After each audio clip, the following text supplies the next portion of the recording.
Inside Stone's Gambling Hall in Sacramento, California, you'll find Sammy's Restaurant and Bar.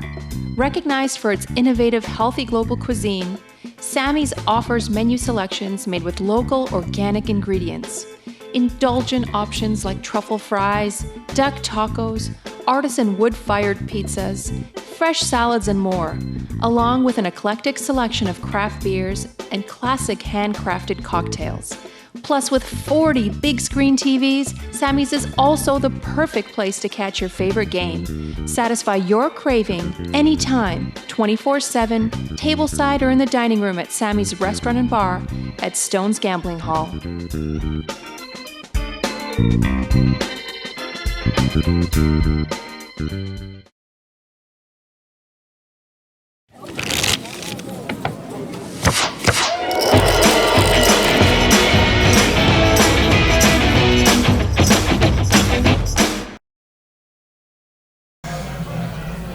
Good evening, everyone, and welcome to Stone's Live Poker. I'm Jake Rosenstieel here with Justin Kelly. And tonight is a 1-3 game. Now, what I like about the 1-3 here at Stone's is it plays deeper than the shallower entry-level games that you find at other card rooms. Oh yeah, this is definitely, it plays way bigger than a 1-3. Yeah, so the 1-3 games here, when they start out, you can buy in up to $500 max, and then just like all of our bigger games, it plays table stakes. Oh yeah. So the 1-3 games, and I'm sure you guys have heard us talk about that before. They can get absolutely off the chain. We've seen the Veronica and Friends 1-3. But the games are and the outer tables, they get it just as messed up. And you're going to see a lot of those table stakes tonight, something tells me. When we start getting into the player lineup, you're going to recognize a lot of these familiar faces from a much larger normal playing game. So this 1-3 game, as if they weren't already big enough, is going to act even larger. And I think when these guys get felted, unlike the normal 1-3s, you see these guys are going to rebuy for $1,000, $1,000, $2,000. Like, it's not. It's huge. I would not doubt that this game got really deep, really quick. Yeah. I can't wait. Taking a walk on the table in seat 1, we got, is that Keon or Leon? I can't read anything. I'm gonna go with Keon. Keon in seat 1. He's sitting on just about 680. We're talking about he's already 200 plus bigs deep. Triple D in seat 2. Triple D and I go way back. The official student of the game, as you so stated. He really is. He's a student of the game. He practiced. He never stops learning. Tournament poker, cash game poker. I would not have survived my limit poker endeavor had it not been for Triple D. Love the guy. He's sitting on about 250 right now. Lane's a great guy. Regular here in Stone's, grinds up the cash games pretty regularly. He's sitting on about 380. Malcolm in seat 4. I went over the table earlier. I told Malcolm, I was getting player names and things like that, and Malcolm introduced himself. He's like, okay, I'm gonna call you Greg. He's like, whatever. Whatever, I don't care. Doesn't even matter. Malcolm in seat 4. He's sitting on around 325. Nate, where's Veronica right now to lose her mind? Exactly. No, and I feel like you have the two between Nate and AD here. You have the two what are these guys doing in 1-3? Everybody watch out. These are kids Nate in seat 5 and AD in seat 6. We've had them play the 10-25 with us before. Oh, I love it. That's what I mean. And they're comfortable at any level. It does not matter. Yeah, the guys absolutely do not care. It is wonderful. Nate's got about 475 in him. We just mentioned AD. Everyone loves some AD. AD has got the biggest stones in the room. Absolutely. Swear to God, kid is not he's I don't care. I'm gonna you're not gonna push me around. Yeah, it's money is no object when it comes to believing in his read. If he thinks you're full of it, doesn't matter. Here's all my chips. Prove it. Awesome. Prove it. 80 cent on about 500 right now. Jeff, we've had Jeff on the stream now a couple times. Had the privilege of having him on. And as you mentioned, Jeff's a piece of the furniture when it comes to Sacramento poker. He's been there, done that. He's a fixture. You've seen him in every card room everywhere around Northern California. I assure you. If you haven't seen him, you haven't played poker in NorCal. Yeah. End of story. Jeff's got about 500 in front of him. Boyana, for her first time on the stream, she's a grinder. Plays a lot of tournament poker is where I most frequently find her. But her first time on the stream, she loves cash games as well. And she grinds tournament poker around the world. Like she's always playing, like in this EPT or this other event or all of these events in like foreign countries, and I'm just like, I want to go to there. That's wonderful.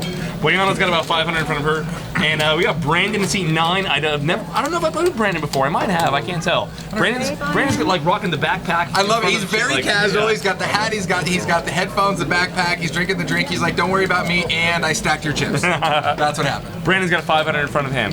And as we mentioned, it is 1-3 no limit hold'em tonight. These games, they generally play pretty deep. They play pretty well. Anytime that you're dealing with deep stack poker, I feel it plays better. Shallow poker, I don't get it. I understand it. Absolutely. No comprende.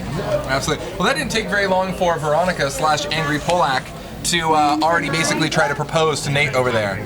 So a few minutes into the stream, seat 5's already getting a proposal from Veronica. So good for him.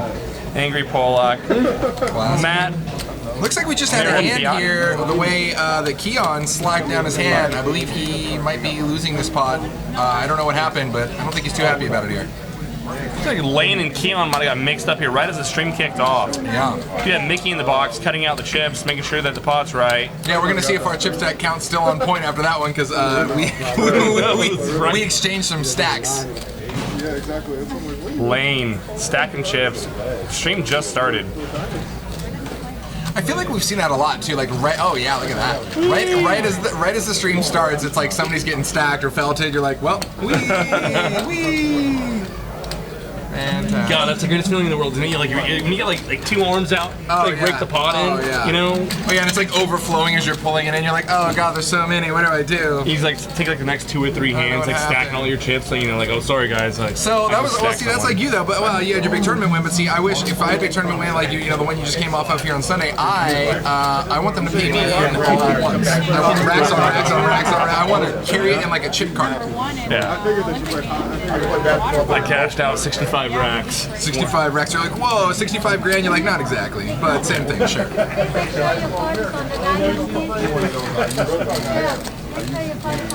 other thing I like about the way the 1-3 plays, the games will play pretty social too. Like, I mean, some like the 10-25s, we pick on the lineup, the 5-10s. They get pretty grindy. Oh yeah. The 1-3, everyone just kind of they chill out a little bit. I feel this is just one step up from your neighborhood home game. You know what I mean? Like for more money, right? Yeah. But it's right. It's right. Well, for more hundreds and thousands of pennies.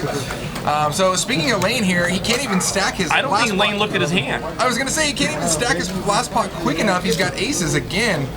He limps in late position. I do not believe Lane looked at his hand. He's kind of like, all right, it came to me. I'll just call whatever. Oh my gosh, that's gonna be a sweet little surprise. Oh no. T. Burke, what's up? Welcome to the chat. Proper 3-bet. Rick and Barstow, Matt Marafiati. Malcolm picks up the Jack-10 of clubs on the button. He goes to punish the limper. She's got a beautiful hand. And Lane now is going to finally look at his hand for the first time and, oh, lordy, lordy, lord. Welcome to the live stream, Lane. I know, welcome. Run better, Lane. The water's warm, come on down. So look at this, we also have Nate who was involved in this hand too, locked up with smaller clubs to Malcolm, but I don't think he's going to continue this. Both. So Malcolm got out of the way, but Nathan called? Is that what I'm seeing? 57, look at this, all hearts on the flop. Lane does have the ace of hearts along with his pair of aces, so he is going exactly nowhere. And Nate stuffs it. And that's it. Yeah. Just like that. There you go. There it is. Yeah, Nate didn't have anything left. Yeah, so Nate's ready to reload, and this is going to be a prime example of let's see what he reloads for, because this is going to be table stakes 1-3 all night, guys. I'm telling you. So Lane's sitting deep now. Lane's got to be just over what is it? About 800. Right? So Lane's coming close to about $1,000. It looks like 900 a grand. Yeah, plus the greens. Oh, he's definitely right about $1,000. Oh, 1.5. Even better. So is it 5 or is it table money? And as mentioned in the chat, it is Wine Wednesday. Yep. And I believe I just heard Mickey there in the dealer box actually just reaffirm that, yeah, it's table stakes. I'm like, so that means somebody's asking the question, which means that chips are incoming for sure.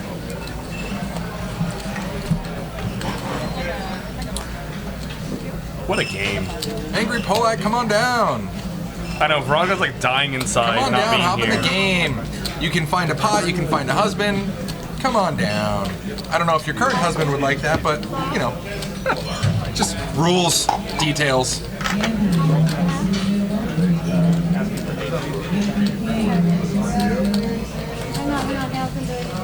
So I can't tell if someone's straddling. I think Brandon might have put in a $10 straddle. Is what it looks like. Sorry, real quick. If Veronica comes down, she's gonna want to be right where he's cashing out chips. She's like, I'll take seat 5.5. I want to be right in between Nate and AD. If you can just put me there on a booster seat, that'd be fantastic. What a spot for or seat draw for Jeff tonight. He's got position on Nate and AD. That's such a clutch spot to be. So you get to see what both these guys do because they are both, you know, action players. AD makes it 25 to go off the button. Ace deuce. Yeah, and it was a straddle there by Brandon. Brandon calls. Brandon says, "You're not pushing me around. It's my straddle. I'm not done yet." Nate calls. This is gonna be a messy game. I love this. Oh, I love it already. Oh, look at this flop for Keon. Wow. Oh, and AD already flopped the absolute nut flush. Keon flops the nut straight with the second nut flush draw. Keon and AD off. No spade peels off here. It checks through. Keon doesn't like seeing that king come off. Little does he know, it might actually help him out because he's already just so crushed against AD's nut flush here. And the sick part is he still actually has one out. He has the 10 of spade out to make a straight flush. That's so disgusting. Oh, how gross would that be? I'm Lemon Son. What's up? What's going on? Welcome, buddy. Oh, and the anguish on AD's face. So, Keon leads for 40. I think Keon wanted to check raise this flop. and Unfortunately, didn't get the opportunity. 80 couldn't play the hand slow enough, unfortunately. Yeah. I mean, what do you do? You got the board and everything on lockdown. So if AD flats here, he's obviously hoping that another spade doesn't. I don't know. If another spade peels, is it going to kill or help his action against Keon? You would expect it to kill your action. You Yeah. wouldn't want another spade to come off. You'd hope that. And if you're in AD spot, you want your opponent to have some sort of either have a 10 for the straight, which Keon does, have some sort of 2-pair made hand, something you can pay you off. Another spade comes off, kills your action. Well, that's what you're thinking though. But if you Yes. knew Keon has second nut, Oh, it yeah. might- you know what I mean. It's like, well. Look, I love it, even Lemon Son. Everybody's always glad for punishment. We're always looking for the car wreck, the car crash. And come on, straight flush, get there.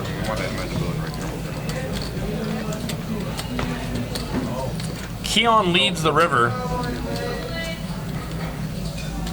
And AD's gonna stuff it. No. Check shove. It was check shove. Boom. And there's the Stone Cold Nutskis. And guys, I believe now in the last 3 hands you've seen, it's been all in every single hand. So like we said, this is going to be an action game tonight. Oh god. 3 hands, 3 all-ins. Whee! Okay, chips, please, table 11. I think we're going to be hearing that. Can we just get a little button to auto-press that? Chips, please, table 11. Chips, please, table 11. Chips, please. Like some cheesy FM DJ. You just like hit the button, there's like the sound effect that just rips off. Wicked chips incoming. Thundergrant 72, good evening and welcome to the game. And what a game it is, man. I'm telling you. It's only, I mean, I feel like these guys are just all doing their part for the table, just the table environment of just like, hey guys, let's just get some more money in play. You know, I'll buy some, you buy some, you buy some. Let's just get this game really flowing here. You got it on the river? Oh, no. I blocked the Disjunctive. I don't know if Chico necessarily has any great card rooms, but really, There was a little card room Chico used to play at, I played at like once before, exactly once. I don't even know if it's open anymore. I think it was called Angie's Room. If I'm not mistaken, it was in Chico, but everyone used to go play it sounds like a special massage joint is what, is what it sounds like. Yeah, there was some special things going on in that room. But there was Feather Falls and Gold Country, which all the kids used to play back in the day. God, that was like over 10 years ago when the last time I was up there. Yeah. But yeah, if you do make it back out here, buddy, seriously, just come on over to Stones. Call that concierge line, we'll get you on his live stream. Otherwise, just come play any of the tournaments or live games. So Brandon's got a $10 straddle on. Boyana makes it 30 to go with queens. Brandon calls and Malcolm's in the pot as well. 3-way action in a 3-bet pot. Well, open straddle pot, I should say. 4, 5, 6 to the flop here. It's going to give Brandon a gut shot straight draw here with his 8. Boyana's queens still the best.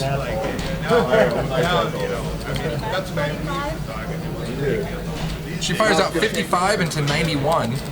The board's pretty 45 coordinated. into 91, yeah. Boyana can get value from straight and flush draws.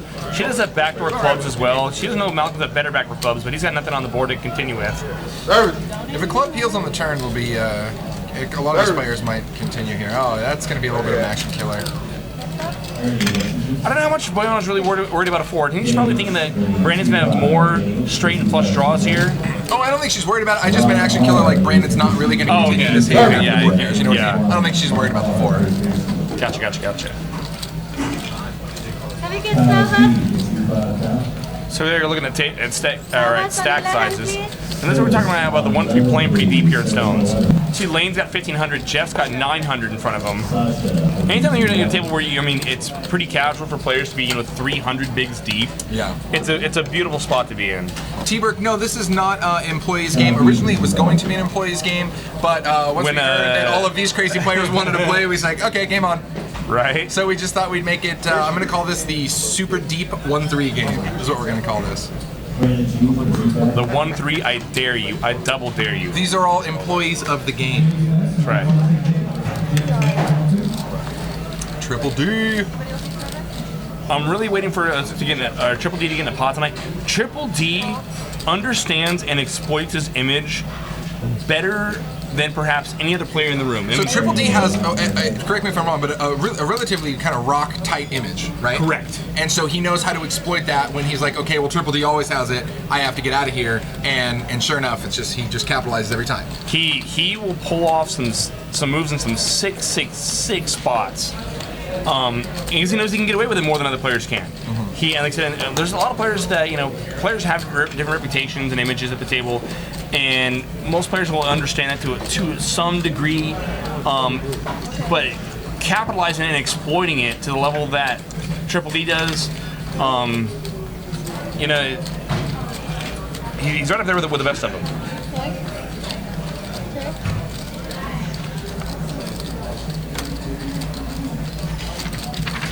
Four-way action here. King 7 deuce rainbow. And Brandon's actually ahead with ace high.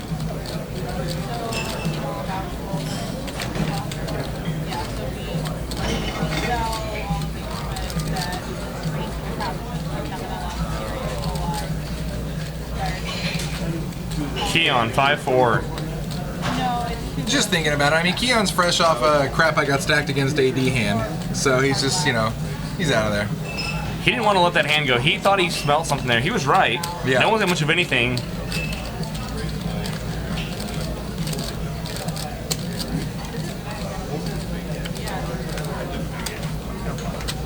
Ace on the turn. Malcolm and Nate are in a bluffing battle here. Yeah, exactly. I love this. Just the battle of the, okay, I have it, no, you have it, okay, I really have it. And this is that excellent spot to be in where Malcolm's bluffing with the best hand. Double barrels the 10-8. And Nate says, all right, I'll believe you this time. Solid. Yeah, and like you said earlier, take a look at those chip stacks. I mean, this 1-3 game is already getting fairly deep, and we're just getting warmed up.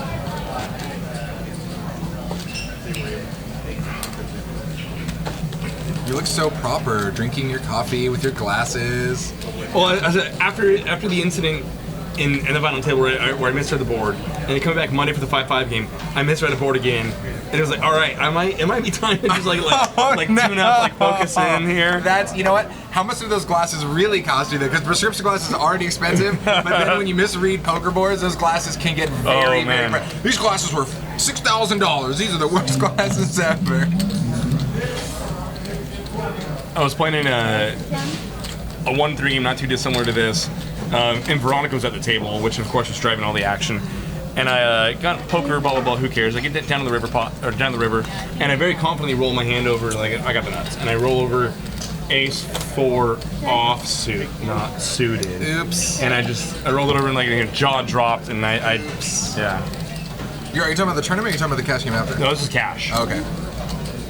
Because in the tournament, same thing when you rolled over your hand, you're like, boom.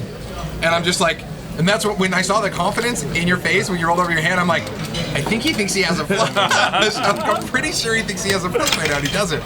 All right, Two-Faced Man 69, what's going on? Hello from Canada. Welcome, welcome. our friendly neighbors to the north. Which is apparently, depending on who wins the election, I hear half of our population is going to move your way, so get ready.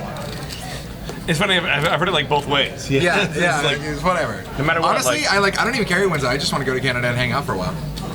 Right? And if anything happens, the free healthcare is pretty dope too. So if like I lose a limb or something, at least I know I'm going to get taken care of. So yeah, as long as you don't ask Veronica, because she hates everything, and so like she'll say the opposite. Oh yeah, well no, we can't ask her. No. Let's not get crazy. So Nate's gonna limp into King 6 off. And that's what I'm talking about. Like these guys, like they don't care. They're just gonna like, I'm gonna see a flop, I'm gonna make a pair, and I'm gonna break your heart when my full button's completely broken. Yeah, you know. I have just like a four by itself. Yeah. Nate limps the King 6 and 80 raises King 6. I love it. Collusion to table 11.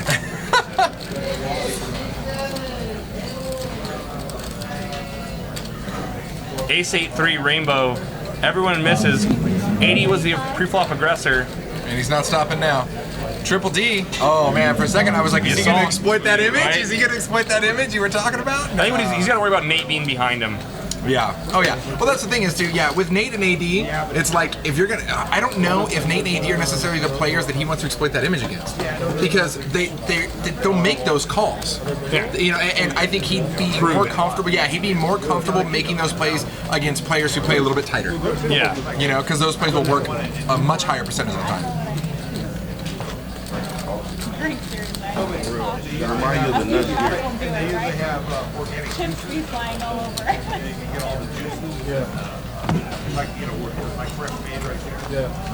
Live, man. My husband was like, I'm gonna go for wings so people can watch them. Like, don't do it. Don't do it.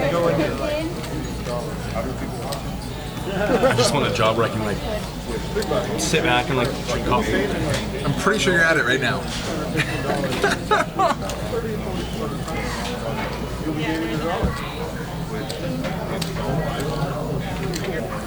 So here we go. Nate now picks up a real hand, semi-real hand. King Queen off, under the gun +1, makes it 15 to go. Keon on the button.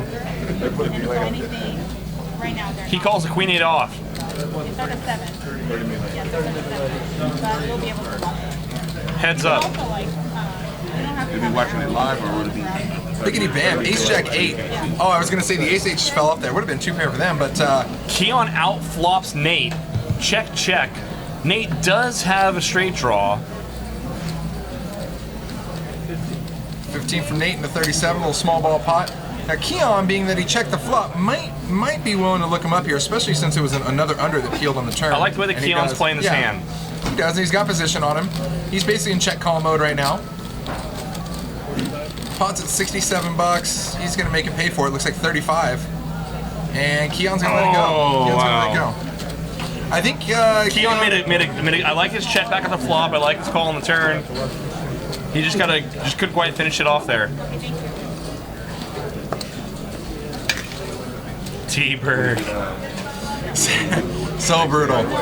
It's always your friends that jab you the best.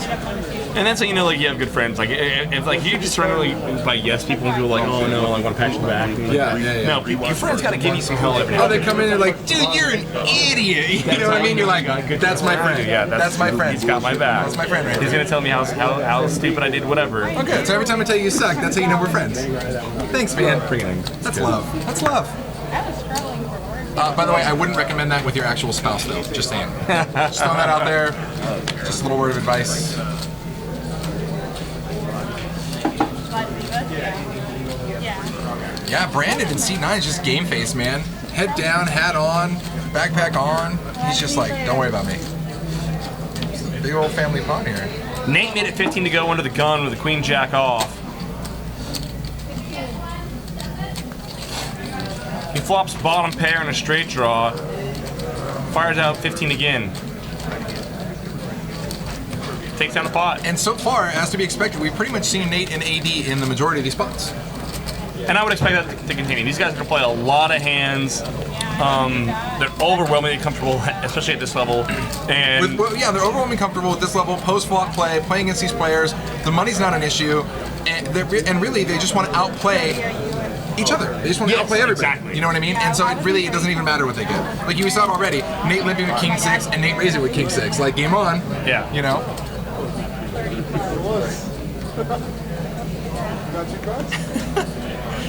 There you go. Now T-Burke is coming back to the friend side.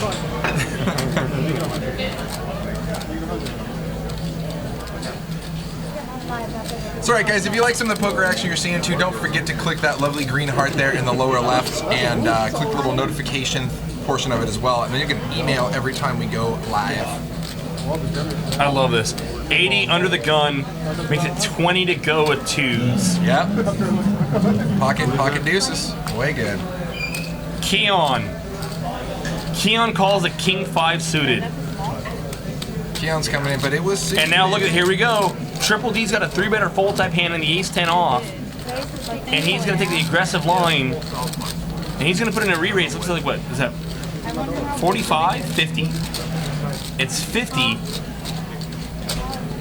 And Nate out of nowhere with a Queen 9 cold calls out of the big blind. Look at this. So Triple D's got position. He's got the aggression going on now. Oh, and Keon makes the call too. Game on. So 4 players to the flop. Getting juicy. 4, 6, 9.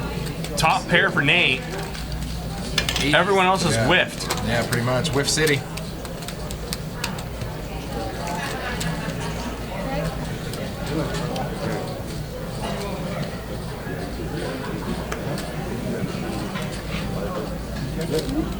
And 80 is going to keep barreling. Now, or no, I'm sorry, 80, Triple D. Now, we've talked about this before, players that'll like bet, large portions of their stack but not jam it all in, and they usually gets a lot of strength here.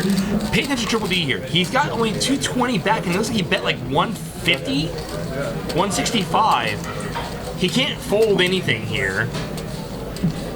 Nate flats, and is going to get it all in here on the turn, undoubtedly.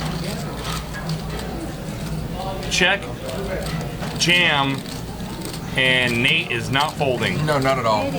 So Trip D here is drawing to his live outs, which is an ace or 10. Now you see up there we actually have true outs calculated. So there's only 3 outs because those are the only remaining aces and 10s in the deck.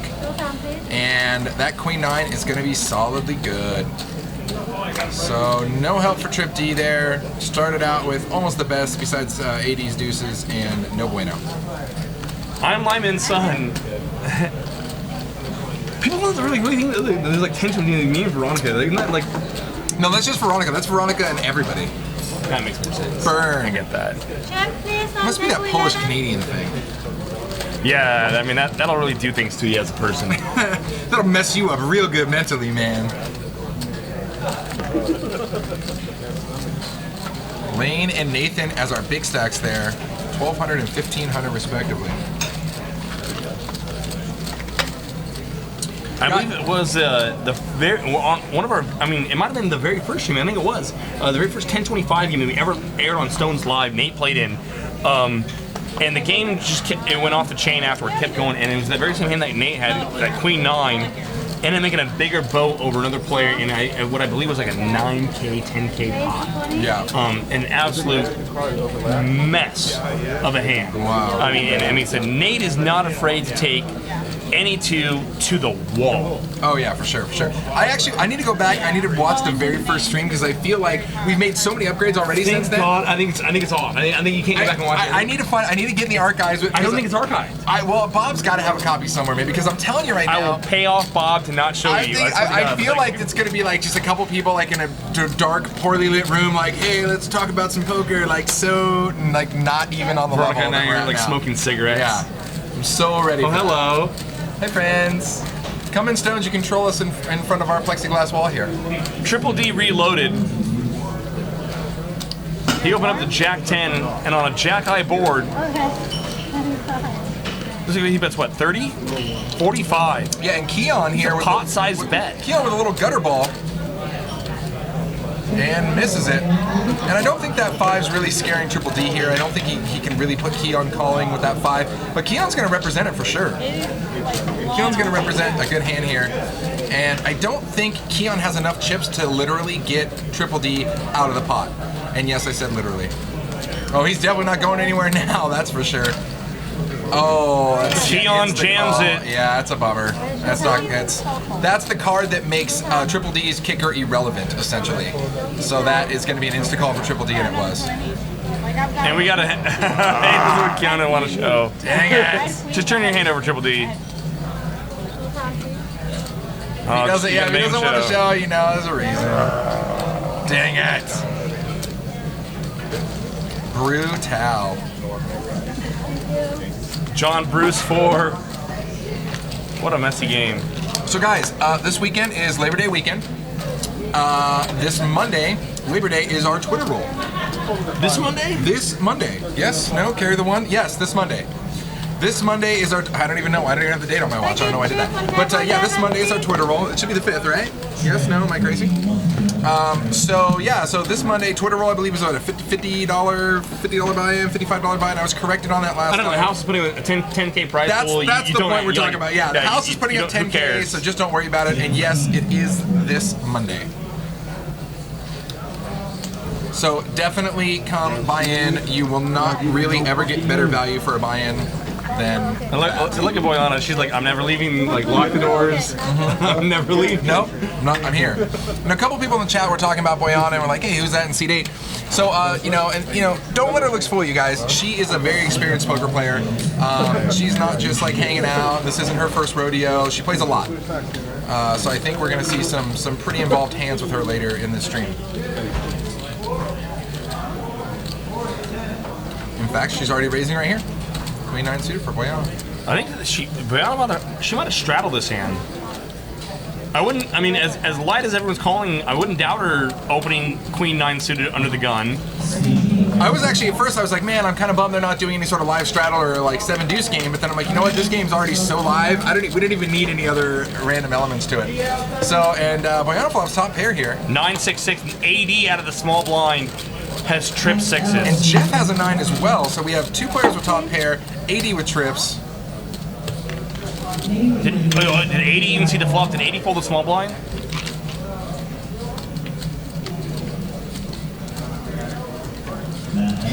'80's out of the point. 80 did not see the flop.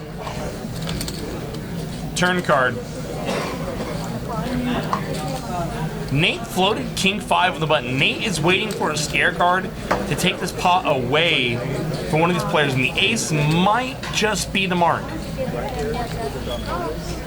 Jeff leads again. Boyana calls. That might change Nate's mind.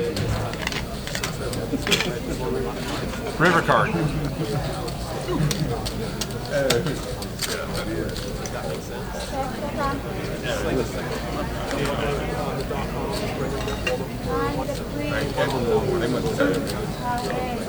Alright, do we see 80's hand there? Jeff's hand. Oh, 80 was out of the pot. Yeah, he was out of the pot. Okay. Yeah, so Jeff picked up flush draw equity as well on the turn. Didn't get there, but they chop it up 9s and 6s with an ace. Like it never even happened. You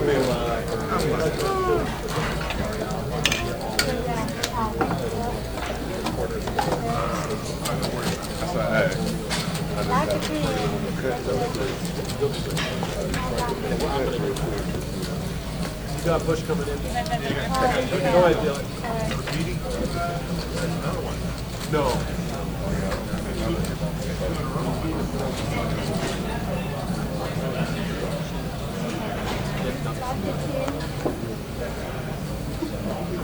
So Keon here in seat 1 now reloaded, I believe, for the 2nd time. He is definitely looking to pick up a pot. He opens up for 15, A7 suited. Lane snap calls the 6s. Nate 10-8 off, good enough out of the cutoff. And AD Queen Jack off on the button comes in as well. At this price, Chef's never going to fold deuces. And Boyana somehow finds a hand to fold with a deuce tray off out of the big blind. You gotta, like, can I even find 2 cards to fold? I know. And yet, those are them. I found him. Got him. All right, so ace jack 9 here, 2 clubs coming down. AD pairs up his jack. Keon spikes that ace. And looks like we got open-ended for Nathan over here. All sorts of fun stuff going on. I'm Lyman's son. No, this is not an employee game. This was originally scheduled to be a 1-3 employee game. But as just mentioned earlier, once we had this lineup of players knocking at the door, we could no longer refuse them. We opened it up and we changed the party name. Yeah. We changed the party name to Wee! To 1-3, oh sh. 1-3, uh-oh.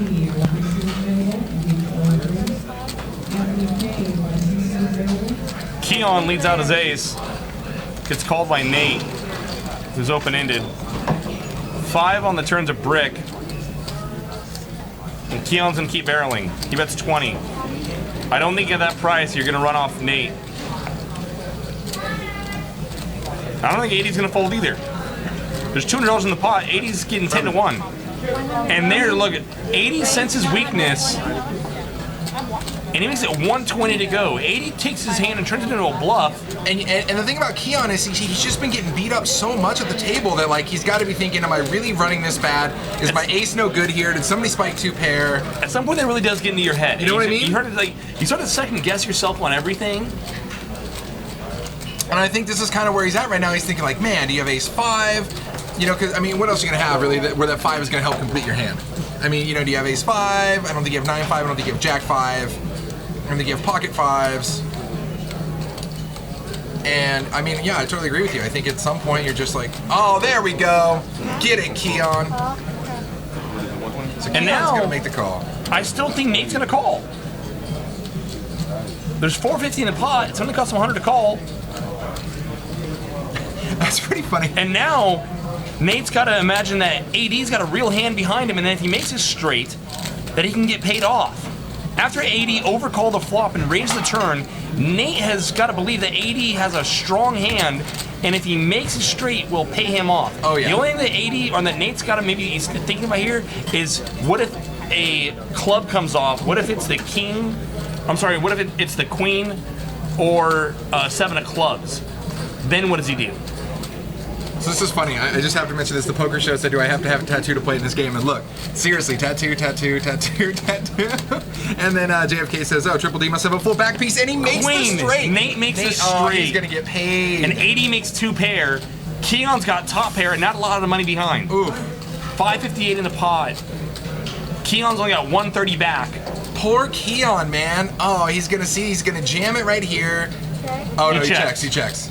But I don't know. I mean, you know, value-wise, I don't know if he's. I mean, obviously one pair is. That's a super wet board, though. It's a red queen, which is exactly what Nate needed. And now, whereas before he assumed 80 had a strong hand because he flat overcalled the flop, raised a turn, over 2 players in the pot already, and now 80 actually backs into a strong hand. Yeah, and Nate essentially knows he has basically the nuts because nobody's calling there with King 10. Nobody has King 10. You know yeah, I mean King 10 of clubs, I mean that, but that's like it, right? Yeah, but it's not happening. So he knows that his hand's basically good. He's second nut, but it's the nut. Let's call it what it is. Nate bets 125, or I'm sorry, 225. 2 1/4. 80 calls, and now Keon is like, God, how did I? Am I really in third place here? Keon, you can't overcall. I mean, that's just. I mean, I know you're really deep in this pot, but that's rough to overcall after you have a huge bet. The tough part about it is that it's Nate and it's AD. So they could table random stuff. I know, but I don't. I mean, Nate. Actually, we know AD's capable of making a play at a pot, but I don't think AD's not going to go to flat. I mean, there's no such thing as flat bluffing. You know, you never like just call bluff. And Keon's like, God, am I running this bad? Am I getting this unlucky? So the pot was at 600. Nate fired out 2 1/4. 80 flat call. Keon made a great call on the turn. So our pot's right between 1,000 and 1,100. Keon's gonna pay for some drinks. Think about it for a minute. Keon's got to be good 1 out of 7 times, 6.5, 7 times to break even here. It's just such a scary board. It's such a scary board for ace under kicker. You know what I mean? It's just, it's not, you can't, it's rough.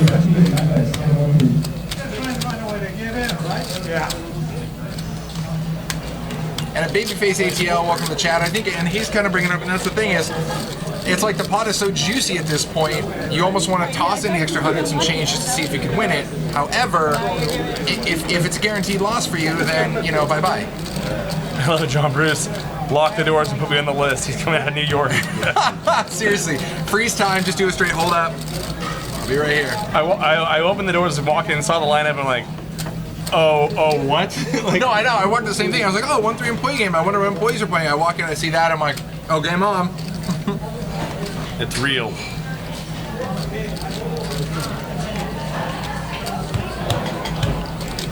And Keon's in disbelief. He made a great call on the turn, got incredibly unlucky on the river to end up in 3rd place, Oh, yeah. and is now just trying to like figure out like how on earth did this disaster happen.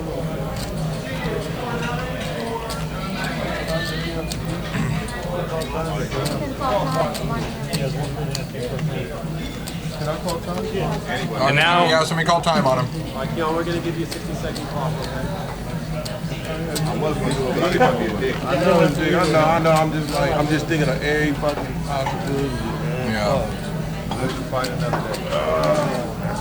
Alright, fuck it. Keon gets away. Good fold, Keon. He put money in the pot while he was ahead, and finally when he was behind, he folded.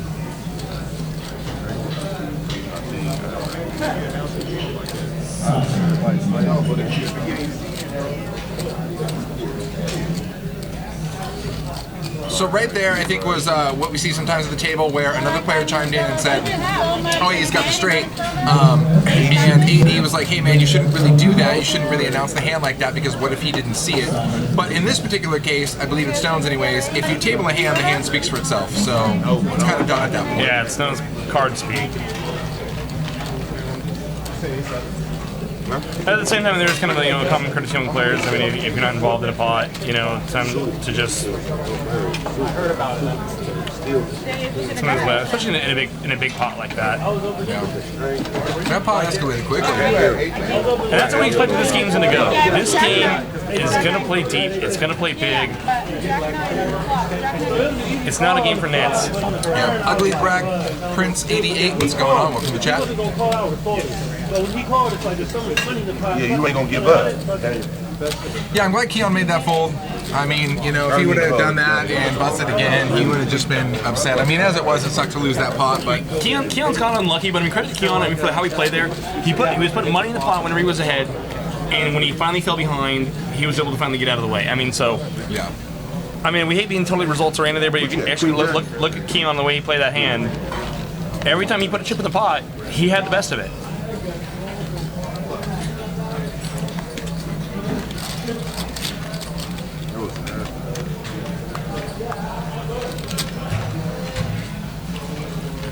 Malcolm. So Nate on quite the comeback there from his reload of 500. He is on quite the climb. So Malcolm opens up ace-7 offsuit. Nate, still stacking chips, puts in a 3-bet with ace-king.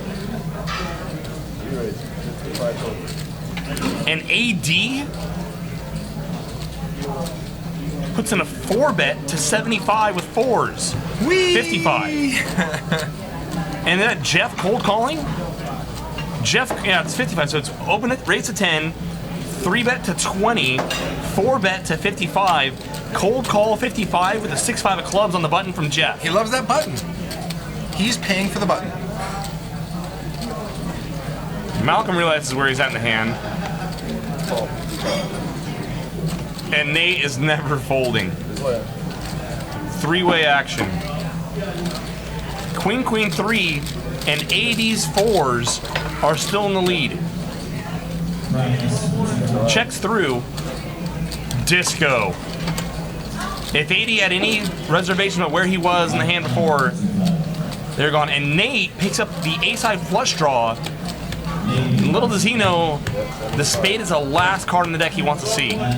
Sounds a lot like your last tournament hand. It looks a whole lot exactly like your last tournament hand. We'll see if Nate can fade it better than I did. AD forceful. I mean, second place isn't bad, I guess, out of 140 players or whatever. And Jeff's open-ended now. Yeah, that was a fun little action card. I mean, that four two created flush so draws much. on board, so I wouldn't. I mean, Jeff's got to worry about making his straight and completing the flush. Little does he know that even a flush is no good. Anyway, oh, and 80 jams it. And now...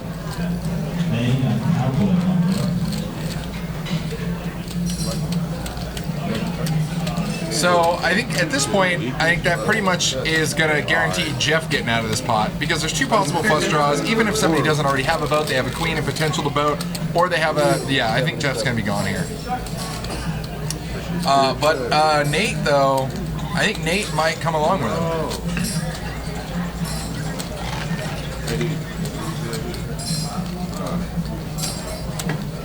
And Nate and 80, they're good friends, but they do not like losing pots to each other. They do not like giving the other guy money.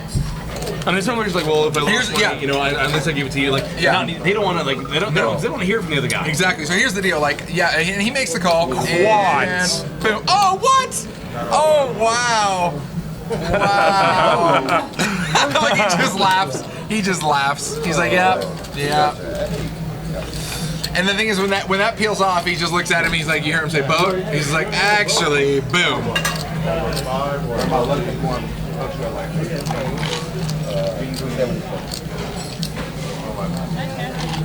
Wanda Woe, welcome to the chat.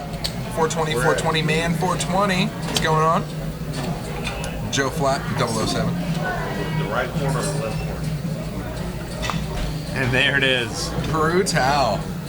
Look at these stacks. I mean, every time, man, they're just going to keep growing and growing. 80's in a stack of $700 pot. Now, I want to see what AD he doesn't need to reload, I'm sorry, yeah. So, yeah, you don't need to reload with quads. You're good. Quads are good. If quads aren't good, then we're going to hit that bad beat. Maybe this is the game where we hit the bad beat on the stream. This is the game. We're going to do it. Oh, wonderful. The Poker Show, welcome to the chat. Now, Veronica's on the list. She wants to get into this game. Yeah, she wants to play remotely from the rehab center.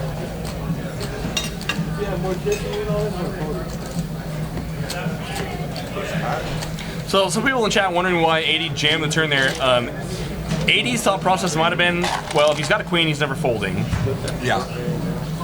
But I don't want maybe the flush draws to miss and him to get away from his hand, so he figures that he's not going to fold a flush draw, or maybe he might not even fold any pair. And it wasn't that much more either, too. And that's the thing, is that if he had like a lot in front of him, that would have been a different thing. But I think after his bet, I think it was only 100 and something extra. It wasn't. Nate led like 75, and he jammed 240, so it's like it was 150 extra or whatever. It wasn't enough. It wasn't like he shoved like 600 over the top. And what is he going to do? Min raise and then leave himself 60 behind? That looks even more fishy. You know what I mean? Yeah. You can't do that. You just have to jam. And honestly, a jam with a small stack like that could almost come off as like a, hey, I'm hoping you just go away and pretend I have a queen. You know what I mean? So I have no problem with his jam there. No, I did. Queen 5 deuce. Nate is going to spike that queen there. I flush. No, I popped straight. Yeah, 40. Triple D continues. He makes it 40 to go. Nate calls the top pair, backdoor hearts. Trash. Your hand can of blue. Yeah, like your hand can of blue. Against the set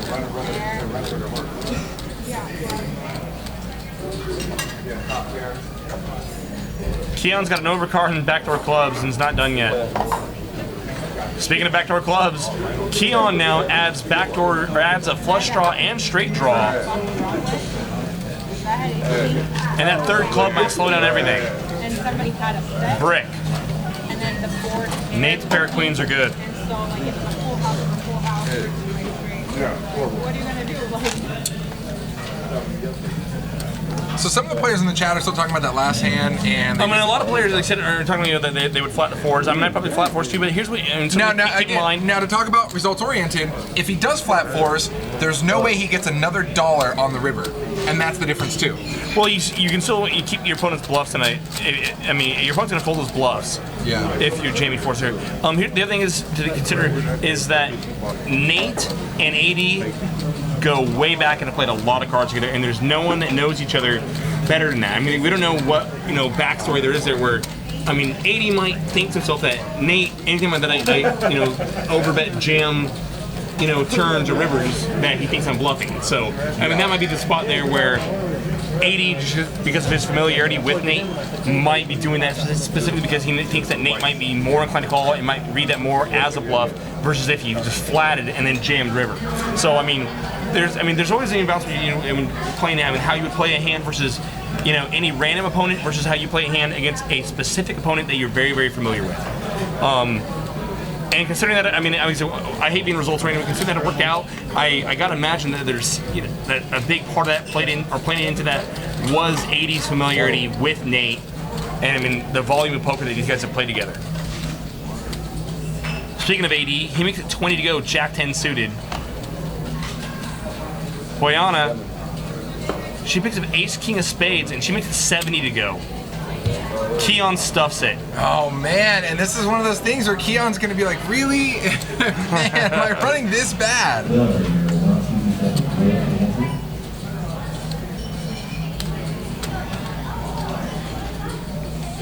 And 80s is like, God, I got such a wonderful hand here. You guys really are not gonna let me see a flop? 80's got that snapper Now, hand. he could play the side pot against Boyana, and I think that's what he's gonna do here.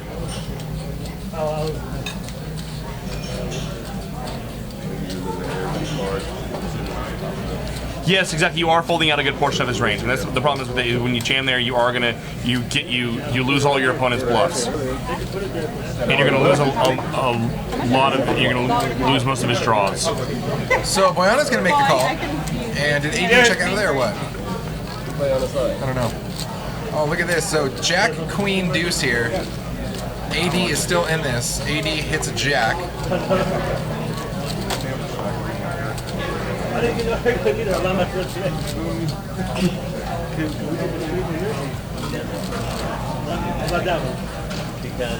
And 10 on the turn gives Boyana the nut straight to Broadway right there.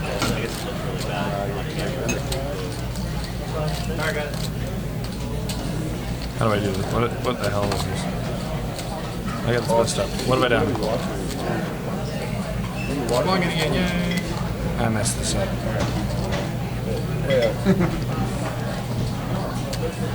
Just refresh your screen. So AD now with 2 pair Boyana with Broadway is gonna get a little funky here. So Boyana's firing out, looks like a stack of 100. Puts the pot at 481. What am I doing? And Keon can't like his hand right here. Oh, is this a 9 on the river? Oh, he definitely doesn't like his hand now.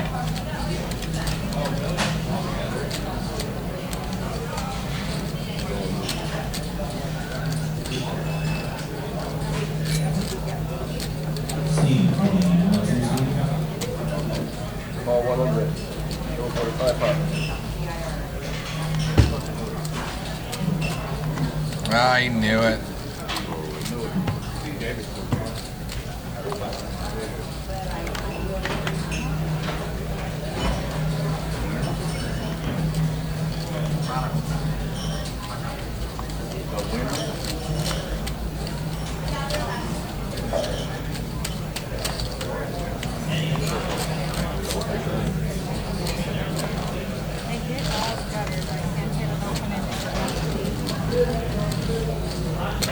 And Boyana's taking down the first big pot for her. And Keon looks like we're getting a reload. Keon's like, you know what, man? Chips on 4 11. times a charm, and I'm gonna win one of these friggin' pots. It's going down.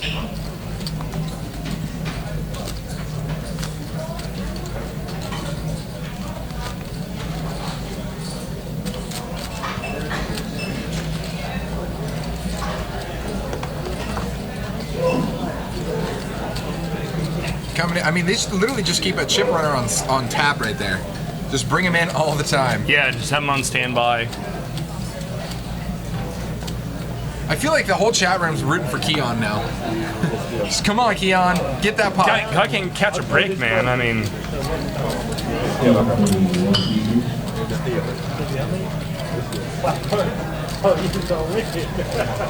yeah, that was a very scary board for Jack 10.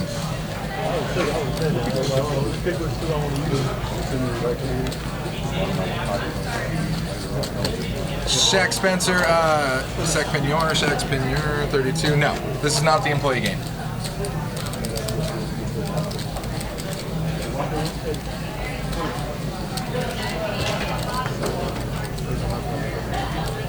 John Bruce, I'm not one to bum hunt.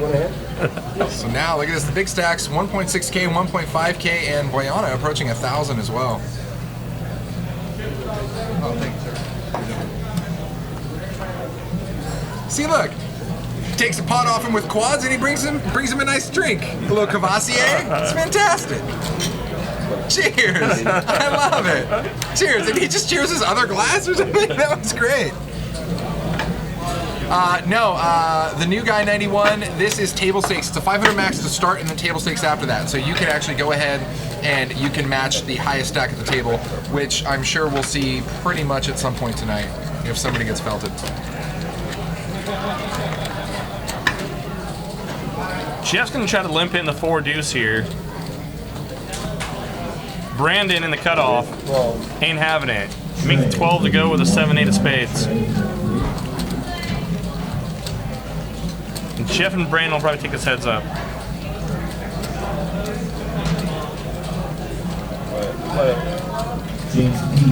I'm Lyman Sun. Table selection is everything. Ace, 6, Jack, 2 diamonds. Both players miss here. Power of position and being the pre-flop aggressor. Check, bet, fold. And we're going to see Brandon take down his first pot.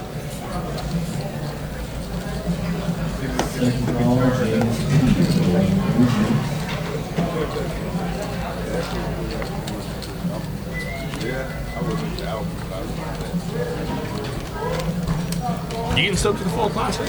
I'm getting stoked. I'm super stoked. I'm super stoked. I'm trying to figure out what events I want to play, right? Because we got to do commentary for some of them. But you know what? I really like that a lot of these are just one-day events. I mean, they're a grind, but really, I mean, you can power through it. You know? Yeah, no, I mean, you're gonna be logging some hours for sure, but I mean, it comes, once, twice a year, and it's just something we all gotta do. You just gotta do it. You gotta drink a Red Bull, you gotta drink some coffee, and handle biz. Speaking of which. Exactly. The $6 straddle, I believe. Yeah, Nate's got the straddle on.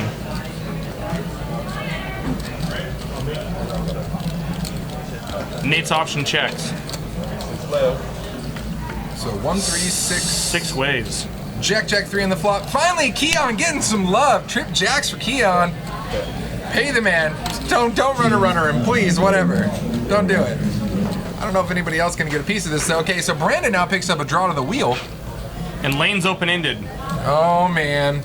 Oh man. Lane leads for 22.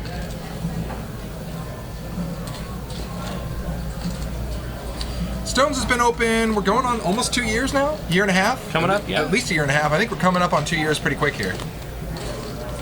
Nate, I'm sorry, no, action's on Malcolm. And Malcolm's gonna raise him with a pair of 4s. So now action over to Keon, who's sitting there. It's 60 bucks to him now. What do you think Keon's gonna do? You think Keon's gonna 3-bet it here? I think Keon should be flatting here. He should flat and hope a club misses. Maybe make it look like he might have overcalled on the turn with the club draw. He's coming in for a re-raise.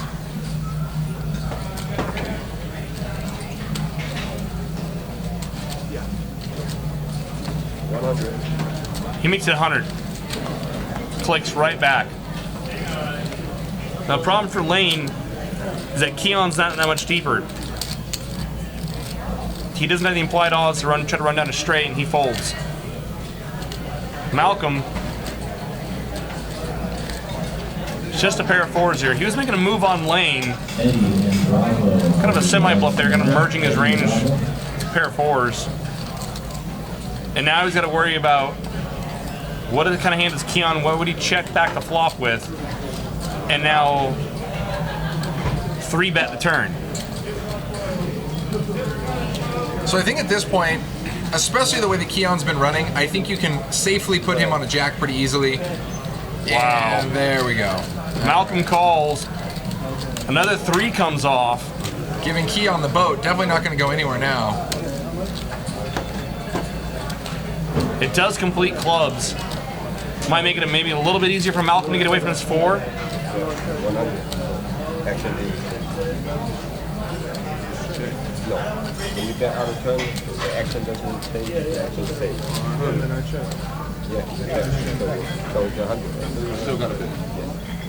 The action is. It's funny. I wonder if this will help him out here. I wonder if this will help him out here because he basically bet out of turn and then he's kind of like forced to bet it. But most of the time when you see players bet out of turn, it's because they're really antsy and they generally have a pretty good hand. I bet out of turn, so.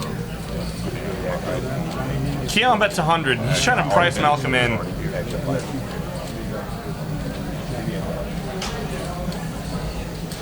And I can't see Keon here having an ace high and just, you know, stone coaling a bluff here, which is basically all Malcolm can really beat as a bluff.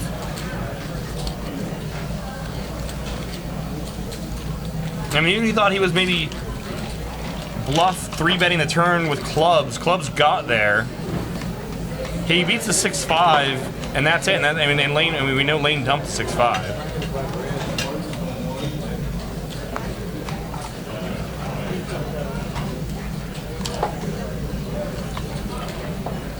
I think Malcolm's kind of sitting here figuring out what could he have that I can actually beat. And that's the problem is that, I mean, I can't really put him on a club draw. Obviously, he didn't bet the turn, or he didn't bet the flop. So the turn he could have picked up a flush draw, but even if he did, then the flush draw still notches Malcolm anyways, so.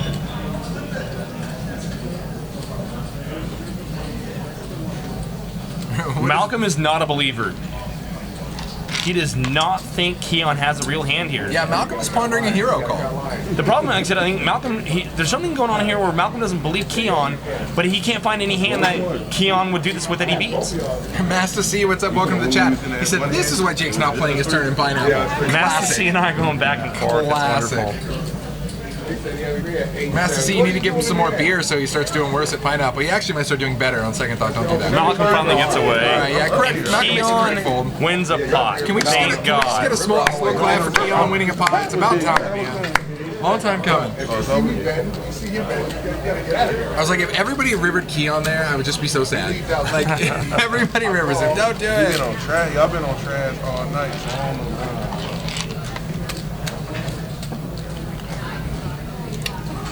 Yeah, that's that. Yeah. Look at the stacks there. We got 3 players over 1K at a 1-3 game. As to be expected. Because you fucking shut down, you fucking. When the queen came and made you and made he was paid. He raised it 200. He made it 200. He was supposed to get out 200. He made it 250, right? If he didn't call on the turn, Yeah. You weren't gonna call. I wasn't gonna call. I seen you take your chips off like this. Yeah.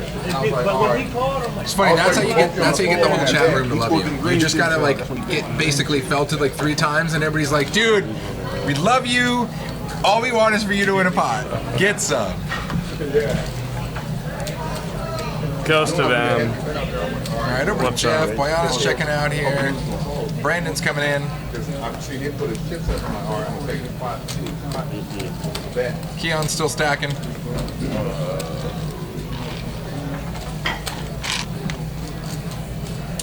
He's checking out over to Triple D in the cutoff.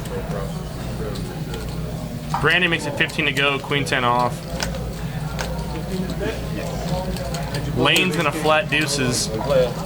And Nate is gonna defend. Ace 7-4. Everyone misses. See if Brandon makes a C bet here into 2 players. With an ace high board. Wow. Nate just comes right out and bets the 7s. Lane's gonna call with his deuces.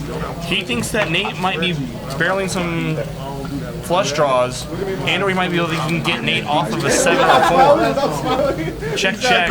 When Lane checks back, he thinks that he's just got flush draws. After the diamond gets there, wow. Now Lane changes his mind. He's okay, well, you must not have been leading diamonds.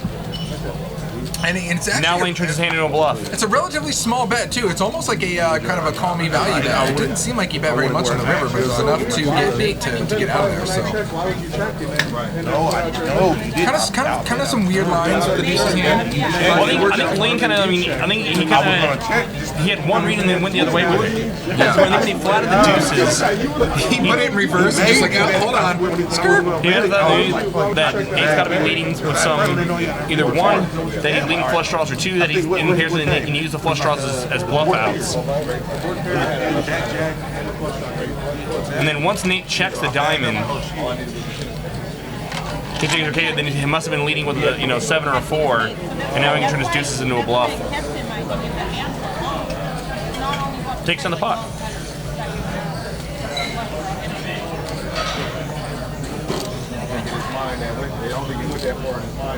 What? What hand are we talking about? This one right here?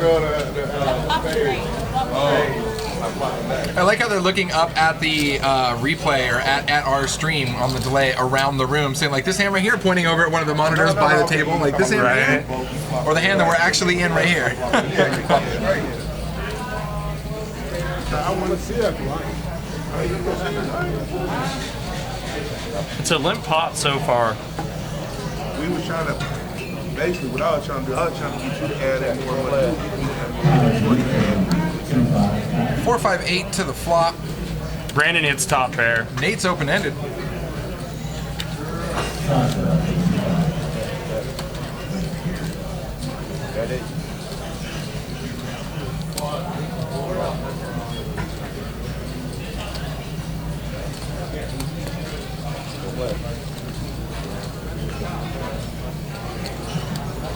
And Nate gets there. He is the king of nailing those open-endeds tonight. But it is a 4-card straighted board, so it's not exactly disguised real well. Any 6 is going to make that same straight.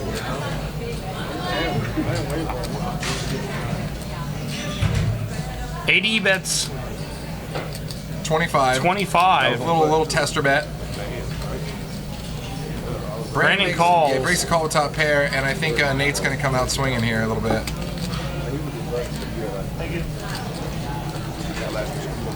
80 thought, well, God, if no one else wants this pot, I'll take it.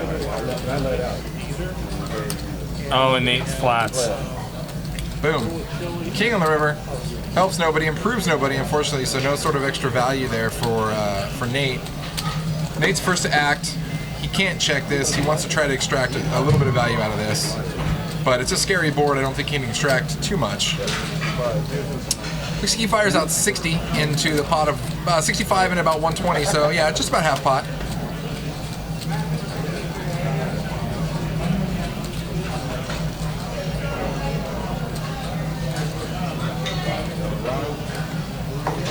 Yeah, and 80's got nothing, and Brandon, yeah, he's just gonna check out here as well.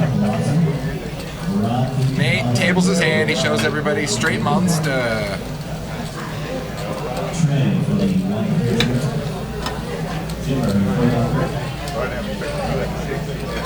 Nate's back over 1,700. That's kind of how I expected this 1-3 game to play. You know, I mean, pretty much large stacks, large pots.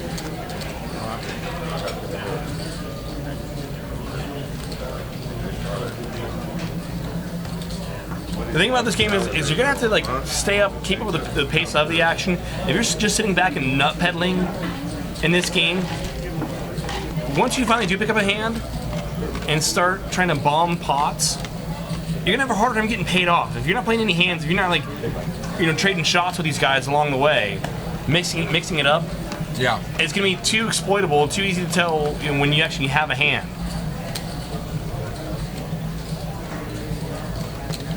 Plastic, what's going on? Welcome.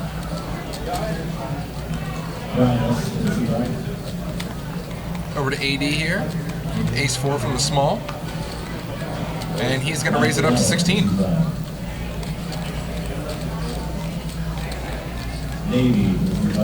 And Woman Rider. Boyana makes a call. Suited straight blockers. Suited. Keon's got better hearts. But I was suited.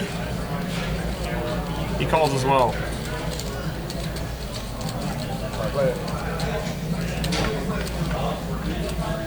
Jack 6-3, 2 diamonds on the flop. Top pair for Keon. No one else hits that board really hard.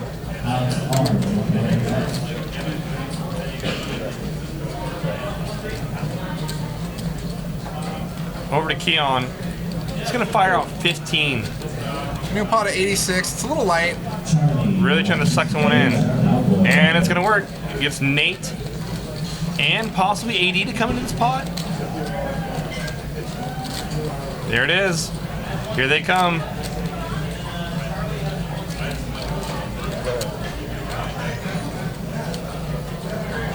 Deuce on the turn gives AD an inside straight draw.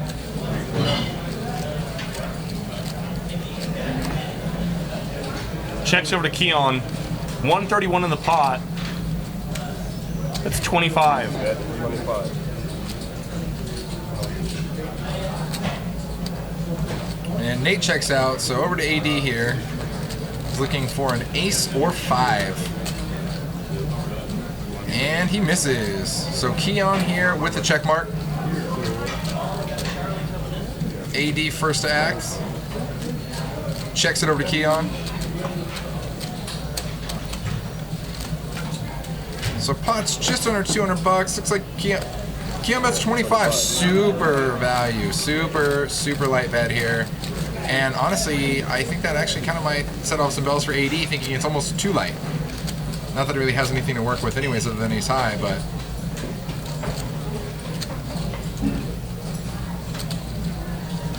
And AD's gone.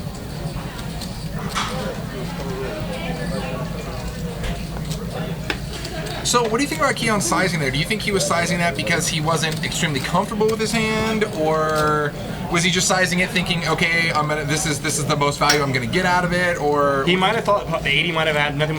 I mean, didn't have anything for showdown value. Maybe he just had like a busted flush draw, and maybe was trying to induce 80 into making sort of weird check raise river bluff. Yeah. That he could snap off. We're gonna maybe kind of. I'm trying to play devil's advocate here. He might have. I've been thinking, God, if I make any kind of reasonable size bet here, he's just gonna fold. Yeah. But maybe he might be able to induce a problem. And that's one of those things is you get some of these players like 80 and 8 and stuff, and bet sizing is really critical. And I think that these players, especially when the bet sizing is that small, they almost sniff it out like, okay, well you're clearly begging for me to call here. I mean, you want me to call, obviously. That's what that bet sizing says to me, anyways. I think if 80 was in position in that hand, it might have been something that he might have more strongly considered was bluff raising river. But out of position, no. Going for the check raise. What's her name? Didi? What is that? Yeah, that's up for it. Keon gets a little back.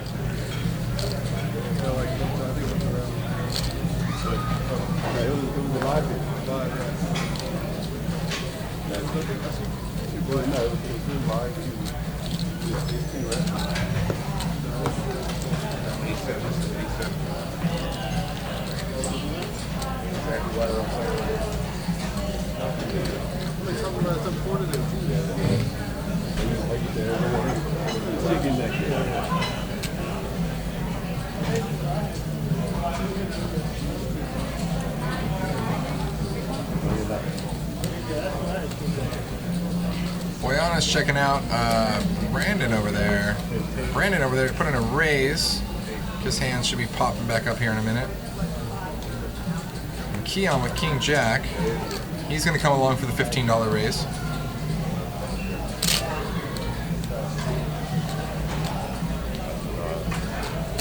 Nate's going to come along as well. I love the chat. Yeah.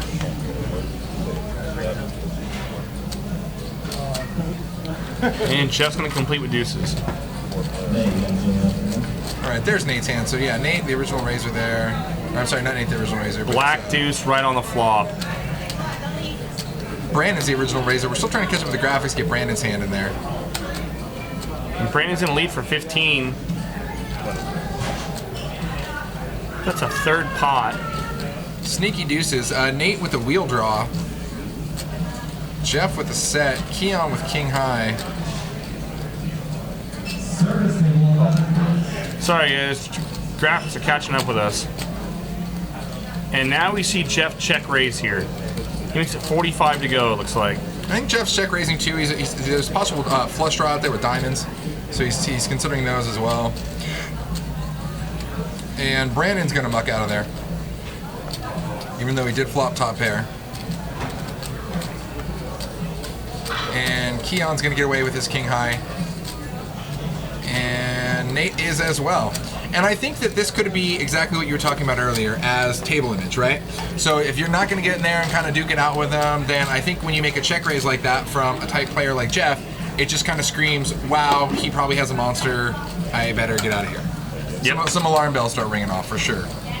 Yeah, and had that been Nate or AD making that raise, I don't think Brandon folds top pair at all. And Keon might have thought about sticking around with 2 overs. Mm-hmm. He might be just check raising a flush draw here. I mean,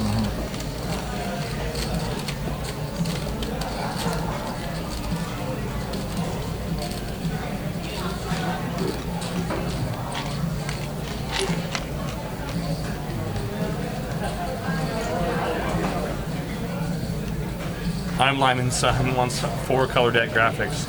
I would love it.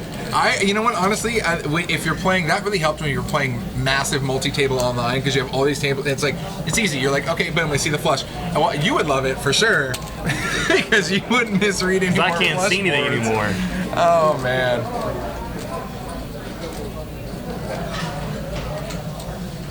Oh yeah, the man bun's not for me. It would not work for me.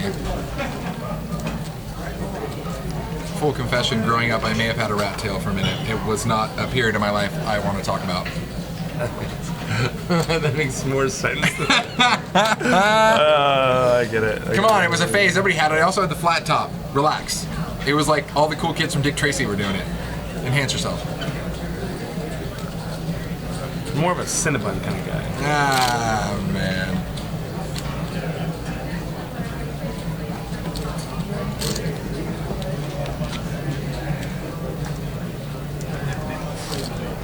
Keon takes on the pot.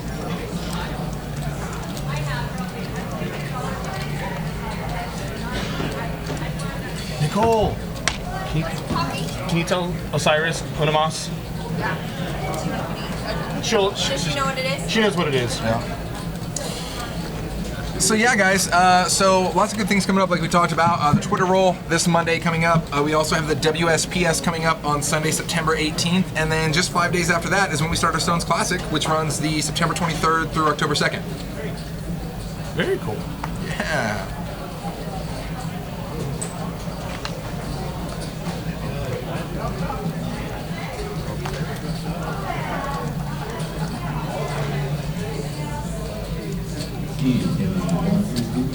Nate's gonna limp in the Queen 4 suited.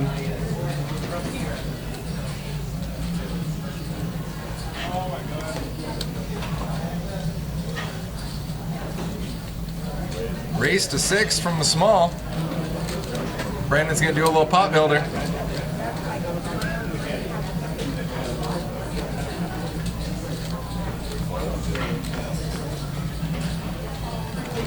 So ace, jack, queen here on the flop. Nate pairs up his queen.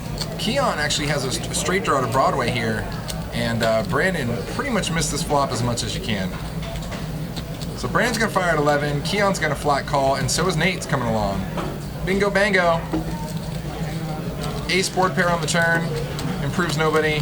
Nate's still ahead with his queen. Double barrel from Brandon. Oh, and now it's getting serious. Into multiple opponents. And now it's getting serious. I mean, the betting was really small before this, and then he just fires out 45. I mean, it was $6, $11, and now 45. The posturing! The posturing! Oh, Nate's got a pump fake. And there it is. Brandon shows the 6-7. And you know, it's kind of funny. I mean, the way his betting line was with the way his bet sizing was, I mean, I could actually see him having an ace there, right? Like, okay, I'm just splashing around with ace rag. Okay, another little splash because it's kind of a scary board with just an ace. And then once the ace actually hits the turn, you're like, bro, now I'm actually going to bet. So I could see him having an ace there.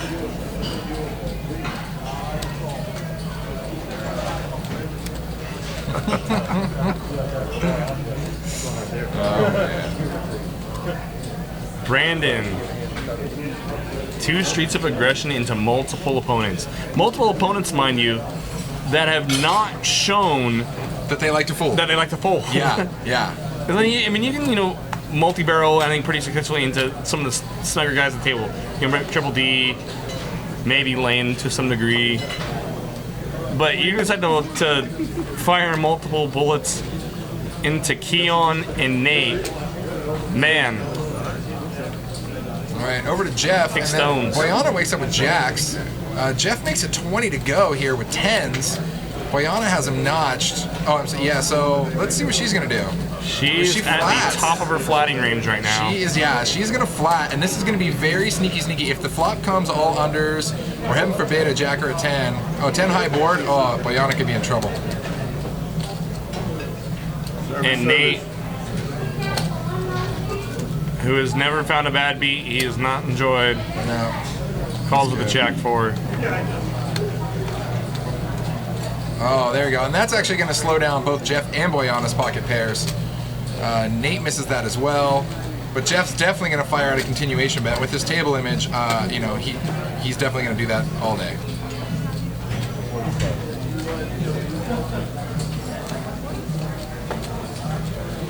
I wouldn't fault Boyana for going either way with his hand. Well, and at this point, Boyana... She's still got Nate behind her, who, as we mentioned, doesn't like to fold a lot. And her hand is really camouflaged. Nobody puts her on jacks with flatting 10s. Flatting against Jeff's 10s, nobody puts her on jacks. So let's see how she decides to play this. It looks like she's possibly going to flat as well, maybe. She's thinking about it. She makes a call. And we'll see if this slows down Jeff on the turn. Unless, Nate's going to get out of there. Easy muck, unless he was thinking about getting crafty, making a bluff here. Okay, now this could be interesting. This might slow down Jeff. If Jeff checks it over to Boyana, which he does, I would not be surprised to see Boyana start being the aggressor here. Oh, Boyana checks behind. I'm surprised Boyana checked that. Oh, they both check it down. And now, oh, he's going to see it. He was notched.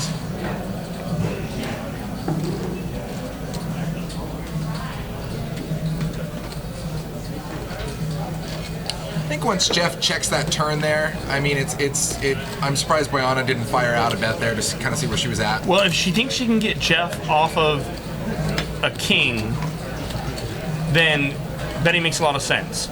If she thinks she's ahead, which is probably more reason why she calls a flop, I think she's calling there trying to float, then checking back's fine. I mean, how many aces does she really have, though, if you're Jeff? I mean, specifically ace-x of diamonds, yes. But she doesn't have ace-king. She probably would have 3-bet pre-flop. Yeah, but even if she doesn't have an ace, she could have flatted him with a king on the flop and then just bet the king on the turn, and he could still put her on a king and get away. So, I mean, if you're doing that, then I guess the only thing you're accomplishing, though, is you're getting him off of one hand, that's queens. And that's the only hand that's better than you that you would then need to turn your hand into a bluff against. So that's, only one hand. And the check back's fine. Yeah, I'm okay with checking it down and tabling it and just taking the pot, but generally speaking, when I have a guy who pre-flop aggresses and then c-bets the flop and then checks the turn to me, I don't know, that's when I like to start getting some chips in there myself.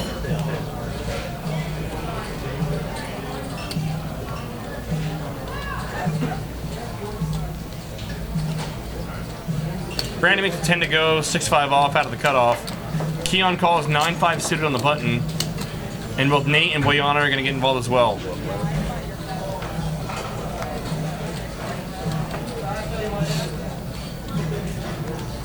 Ace deuce 3, Boyana spikes top pair here. Brandon has a gut shot.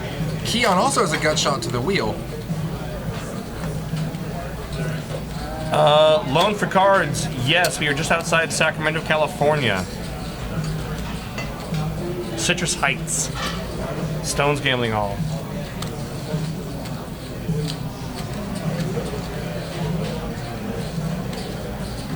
And another deuce on the river improves nobody here. Boyana still with the check mark now with the ace. A 9 would have been a bit of an action card there on the river, giving both of them 2 pair.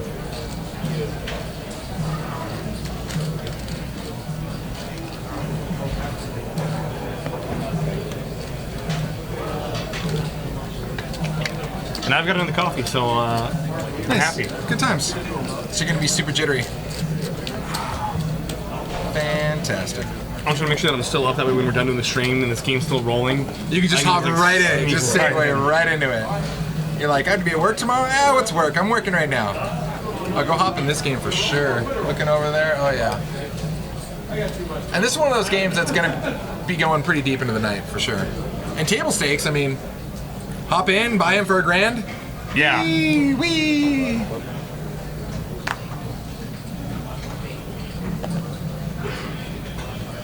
Alright, Jeff's checking out. Boyana's gone. Brandon's coming in here. 6'7" suited. Loan for cards. If you're looking for a seat in this game, just contact that number right there. There it is, concierge. Or hit up Justin Caritis at stonesgamlinghall.com.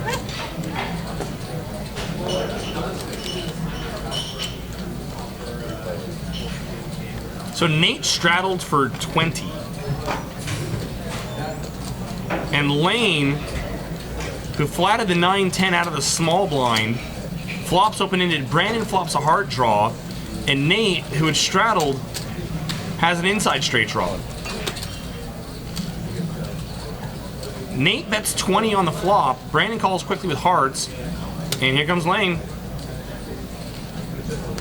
Brick.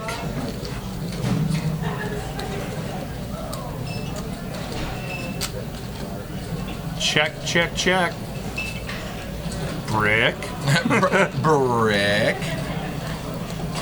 And if this checks through, Lane and Nate will chop this up. Both playing their 10. Wow. 10 high is good sometimes. 10 high is good. 10 high is good. 10 high is good. It happens. It's totally good. Don't worry about it. Let's get Nightbot in this game. Lane says no one can have much of anything here. And first liar. So Lane takes a betting line. Pot's at 123. Lane bets out $38. $38. Oh. 150. Nate Dogg. Wow. Little do they know, man. They both chop it. Like, they both chop with 10 high. Little do they Nate know. makes it 150 to go. With what has now become the better 10 high. It's 10 high with a raise on it. Yeah. I mean, now Lane's got to be wondering, okay, what would he lead the flop with? Yeah, and there's no way that Lane can like flat call this with another 10 high. You know. I guess the only hand maybe you think like Nate's got like Deuce X of hearts, and he might have led the flop with. Maybe he's trying to lay his own price to draw at hearts, and then backdoored into trip ducks. So I mean, I kind of think at this point Lane is I mean just posturing before fold. I mean, I can't see him coming back If I'm Lane, I'm in the same spot. Like I'm trying to find what can he really honestly have here? Though what's he going to lead the? I mean, to let it check through and then raise river means one thing, and you can have a whole myriad of strong hands there. But when he leads small at the flop, I mean he got pocket threes, I suppose. And you can get. I mean, it's a pretty coordinated board. You can get value from straight and flush draws. Then he might, maybe check the turn, letting one of the players try to pick it up, possibly, and then raise river with threes full. I mean, the problem for Lane is that obviously he's got no showdown value, so you can never hero call there. That's the problem is he can't call. But I mean, if you're Lane, he's probably thinking the same as I am. Like, can I re-steal this pot? Yeah. Can I? And to re-steal it, it was going to have to get pricey. You know what I'm saying?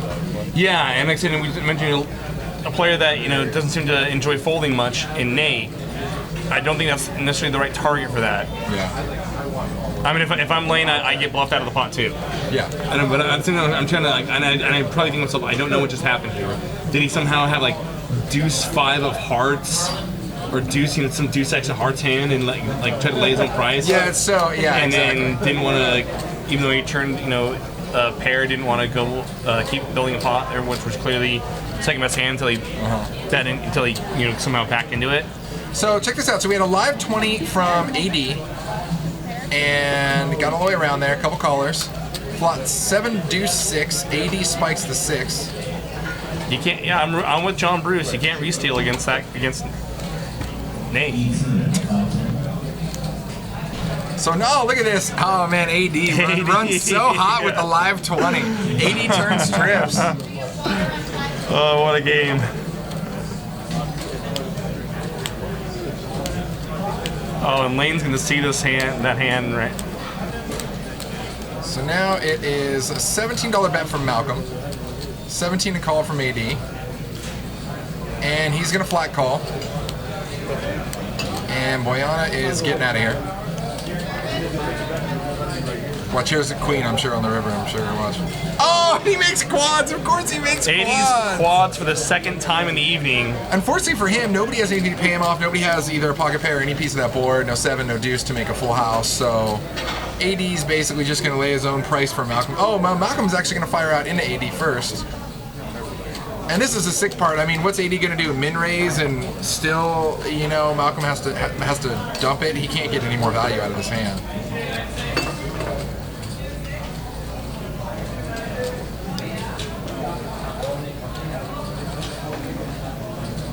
How come every time it's quads or nothing, they always have quads? I know. Why? Whee! I can't tell you the last time I did a live straddle and then went running quads. That's pretty solid. Now it's interesting because he did a live straddle. Yeah, he's gone. There you go. The second he gets up the stack, Malcolm's like, okay, bye. I was just kidding. Yeah, I mean, I'm with you. I mean, I don't really know how to extract value out of that. I min raise and just keep your fingers crossed. I mean, anything you do, I feel like he's just gonna run for the hills regardless. Or you just gonna like super polarize your bet and just like bomb it. Yeah, I mean, hope that he has. He's not pulling a 7. Yeah, or hope that he has. I mean, hope he has any sort of pocket pair. You know. And yeah, so I mean, if he's got a pocket pair over the 7, then yeah, then you're gonna get paid. That's like the only way. And he might not pull the 7. We saw him not wanting to pull the 4 earlier to key on.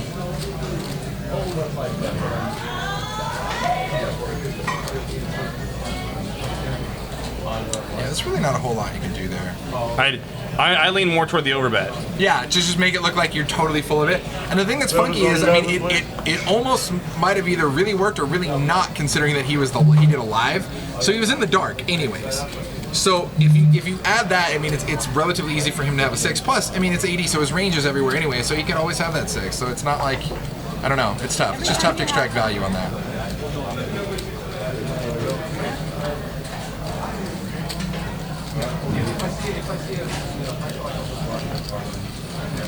Boyana makes it 15 to go, 6-5 of clubs. 80.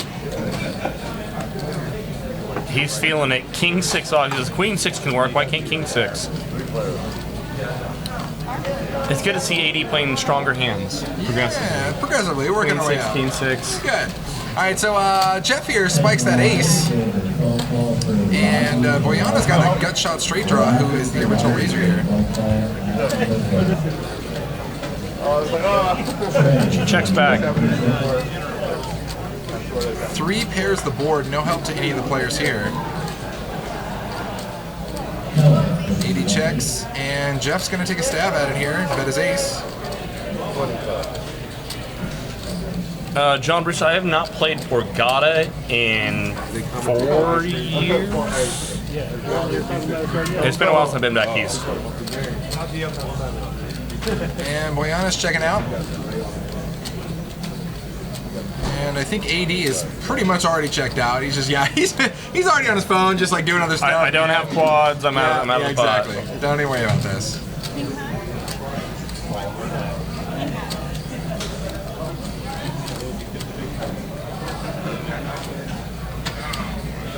Nate Dogg, huge comeback from him. I believe he just reloaded for 500 after he went bust, so he's already on his way up for sure.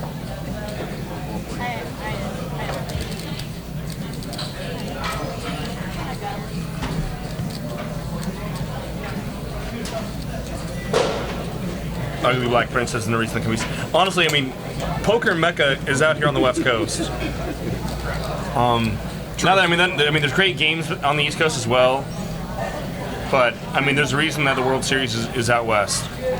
Loan for Cards, we run a 3-hour stream. It's from 7 to 10 p.m. our time out here, Pacific Standard or PDT, I guess, because of daylight savings time.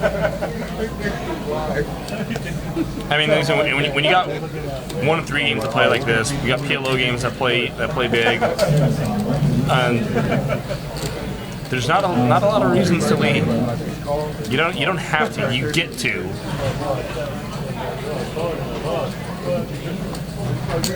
All right. So Nate is going to make the call here at 15. Boyana is waking up with some hands, so she obviously made a 15. A couple callers behind.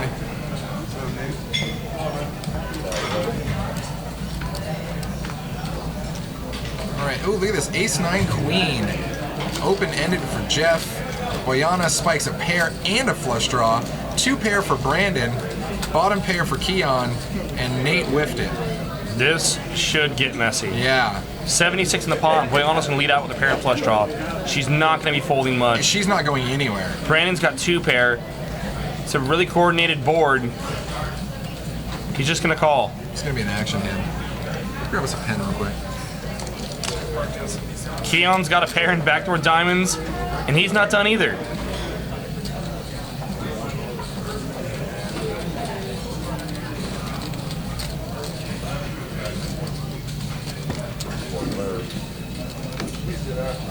Speaking of backdoor diamonds,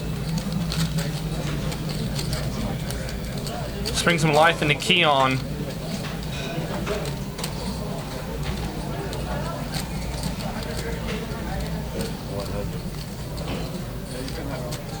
And Boyana bets 100, is that what I saw? 100, and there it is. Now there's the raise from Brandon.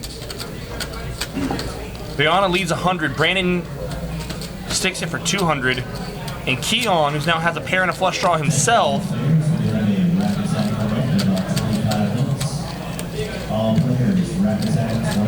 oh man, look at this. Now Keon's got a pair and a flush draw. Brandon with his 2 pair. Jeff open-ended. Man, he's got to dodge both suits though to get there.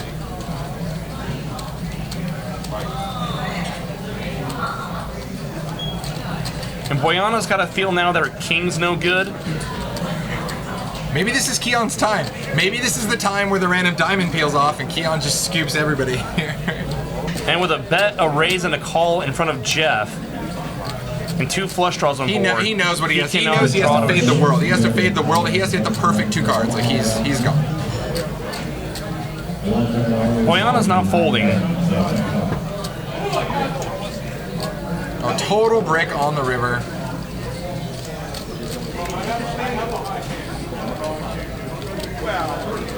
And Boyana's gonna be like, God, how did I lose this pot? Yeah, how do I miss everything here? So pot's at 500. Boyana first to act. She checks it over to Brandon, who fires out. All in for the last 100. And this is tough, because at this point now, that pushes the pot to about 700. Boyana's literally getting 7 to 1 on her money.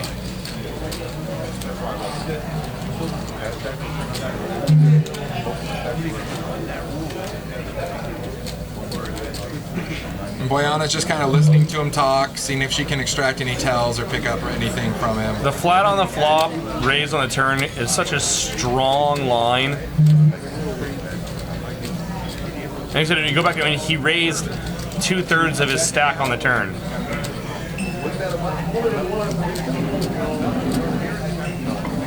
Wow, she just wants to. She wants to see it. She's in disbelief.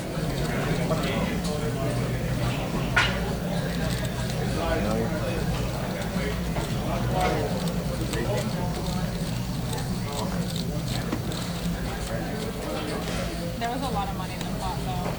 Like that was 100. No, it wasn't about. I had a hand. There was a lot of money. And you see her talking about exactly what we had mentioned. Is just, I mean, you know, even though you got the losing hand, like you said, you know, so you know, Ugly Black Prince chimes in, and you know, all right, you know, 7 to 1, but you lose 100% of the time.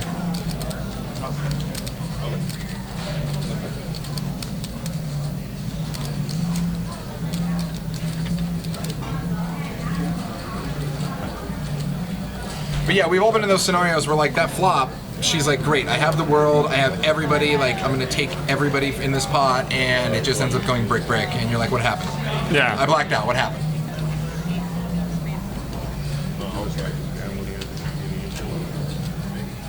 Yeah, I think it was fake. Please fold no, that Keon did not take back his call. He called the 200 on the turn, then folded river. Yeah, I mean, I was getting the good option call. Like, It was raised to 200 on the turn. Brianna led 100 on the turn. Brandon made it 200 to go. Keon had called with his pair and flush draw, and Boyana called as well.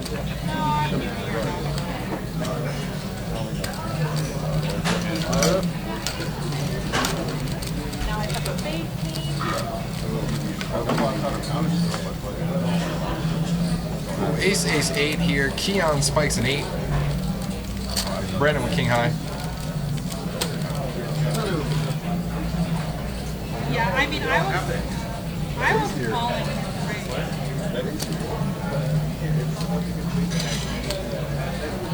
It's funny when people at the table are kind of needling you about your hand, like, well, what'd you have, what'd you have, what'd you have? And I'm like, well, just look at the TV. You're going to see it in 20 minutes anyways. Right. You know? Two-Base Man said that he did not raise a turn. So Brandon did not raise a turn? Is that what you're saying?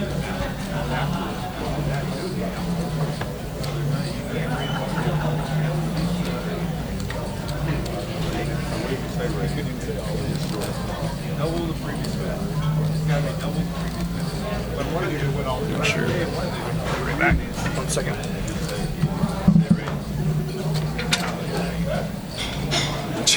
Jake's gonna go get some clarification.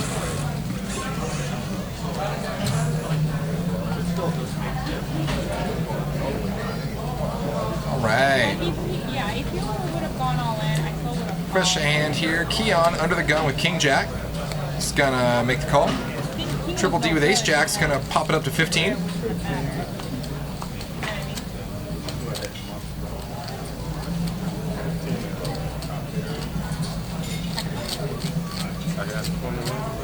Action over to AD, he's checking out. Jeff Sardell there with pocket deuces on the button. He's going to come in. And Brandon's going to come in as well. And it's up to Keon here to call the 15, which he does. All right, 4 players to the flop. 7, 9, queen, 2 hearts. Brandon spikes 2 pair. Keon's got a gut shot straight draw for looking for a 10, and Jeff misses his deuces. Triple D is going to continuation bet as the original aggressor. And Jeff thinking about getting squirrely on the button. Coming in for a raise. Swinging that position button. Looks like he's going to make it 60 bucks, maybe 75. He makes it to 60. And we have an insta-call here from Brandon with bottom 2 pair. That might put up some flags for Jeff. That was a pretty quick call from Brandon. And Keon coming along as well. High hopes for a 10. And Triple D says, my continuation bet is clearly no good here. I'm checking out. So 3 players going to the turn. And a 4 peels off. No help to anybody. Brandon still with the best, first to act. And we've seen Brandon take this betting pattern before, earlier actually, against Boyana when he flopped 2 pair. He basically check called the flop and then came out firing on the turn. And that's what he's doing here. So the pot's at 266. He's going to bet 1 1/4, just about half pot. And he's making this real pricey for Keon to draw to this straight really quickly here.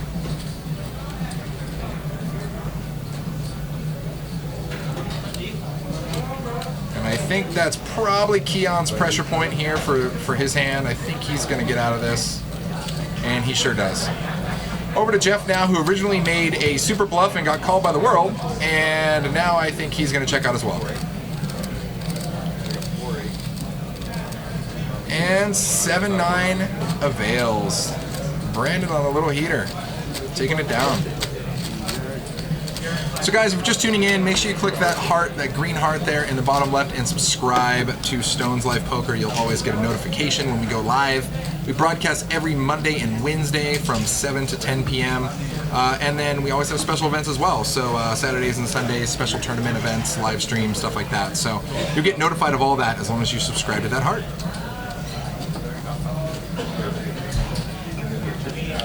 Also coming up, if you guys are in town for Labor Day, is our Twitter roll this coming up Monday on September 5th. Stones puts in 10 grand.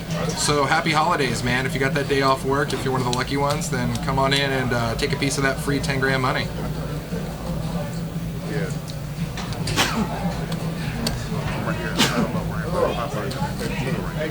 So Malcolm over here with King Queen.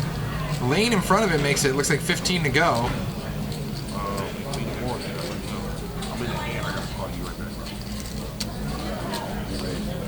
And Malcolm's going to re-raise to 40.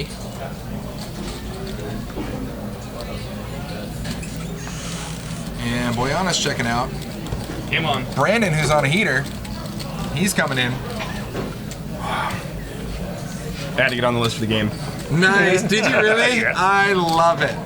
Fantastic. I figured that's what he left for. I love it. All right, so to the flop, 5, 6, 7 on the flop. So looks like, oh wow. So pair and a straight draw for both Brandon and Lane. And Brandon's going to come out swinging 40 here.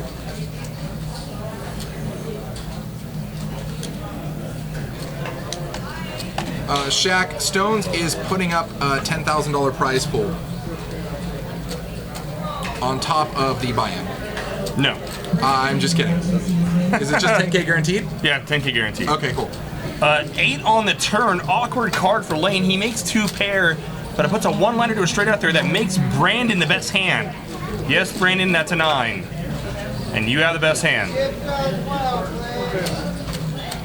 And Lane reluctantly calls. Angry Pollock, the Twitter roll is actually a little bit more pricey. I think it's like $50 buy-in, but still, 10K guaranteed, $50 buy-in. Stones always puts in thousands of dollars into this thing.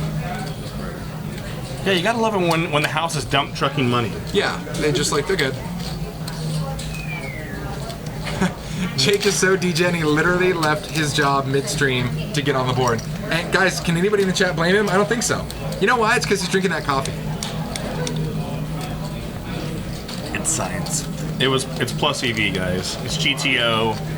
GTO plus EV, all of these other acronyms. It's Elemental P, it's XYZ, it's Marco. It's OPP, you know me, it's all of the above.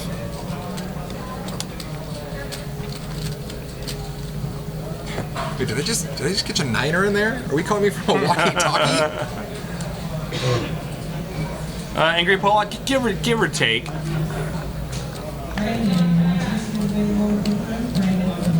Yes, you're absolutely right, Jesse. I misspoke. It's definitely a 10K guarantee, but again, with $50 buy-in, you can imagine that they're never going to hit that guarantee. It's just the house taking care of the players. That's exactly what it is. Nate's going to call 55 with the 8-6 of diamonds. Boyana not feeling the king-queen. Well, it did not treat her well earlier. Well, Malcolm stuffed him out. There's no money left to be won. Malcolm just stuffed it with 3s. But once Nate calls the 8-6, I mean, there's a big side pot that can be played there if they want to. Brandon gets away. So Malcolm's coming Keon says kick rocks. Or Malcolm's in, I mean Keon's coming in. I got outs. Boots. 3 players. 7-4-7. 2 diamonds. Inside straight flush draw for Nate. Woo. And Nate's going to check behind him here. I think he wants to get Keon hopefully to fire out and bet a little bit of his own rope here. Here we go. Nate makes the flush. Keon checks, Nate checks. And 10 brick on the river, Keon checks. And Nate's going to double check that he does indeed have the flush. And Nate's going to fire out something here, but Keon's not going to come along.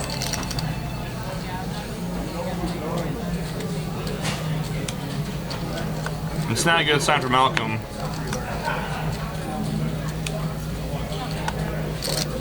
Nate's not going to be bluffing into a dry side pot. Yeah, no. It's going to be really hard to imagine that the 3s are going to be there. Boom, and then he tables it. And Malcolm sees that his threes are no bueno. And it looks like we got a seat open. Jake, run! Run, Jake, run! You thought there wasn't a reason why I had to. That'd be so great if we're just watching the stream and you just sit down, you buy in, you barrel it all in hand, you come right back. Like, what? How'd you? What? It didn't work out so well. What kind of time voodoo vortex is this?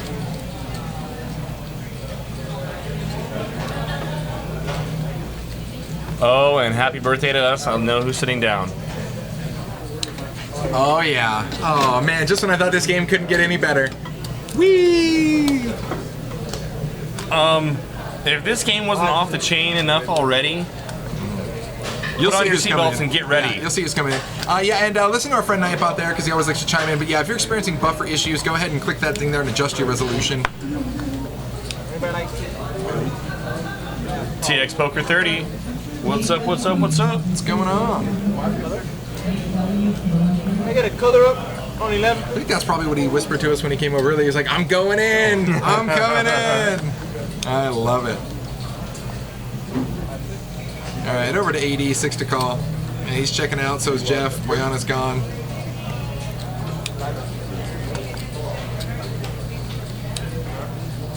Brandon's coming in. What?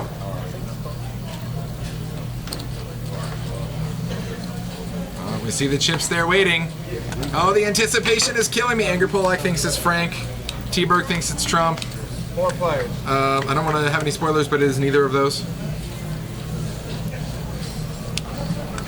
Okay. All right, Nate pairs his 4 here. Brandon pairs his deuce. Lane has got a gut shot straight draw. Keon's got a good meal and some mystery cards.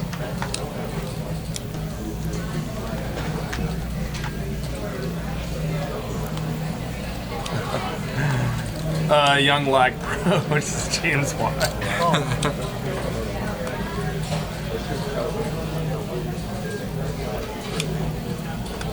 They're all calling their shots in the chat room. For who's coming in? I love it. We should do this more often. We should just, all right, place your side bets on what action player is coming in next.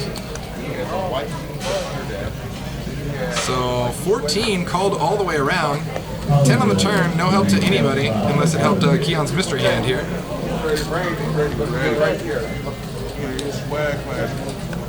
Oh, there's Keon's hand. Ace 9.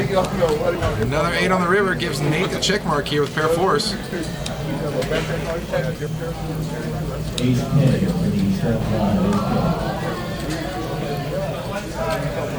Bet 50.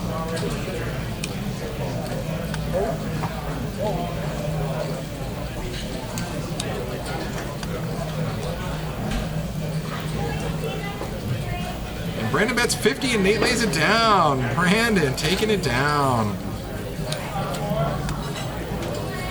Easy game. Easy game. Well, Brandon's been running hot too. I mean, he got the best hand to fold there, but other than that, he's been spiking 2 pair like it's going out of style. As you can see, again, we have 3 players with over $1,000. There's some solid money on the table. It's a good game.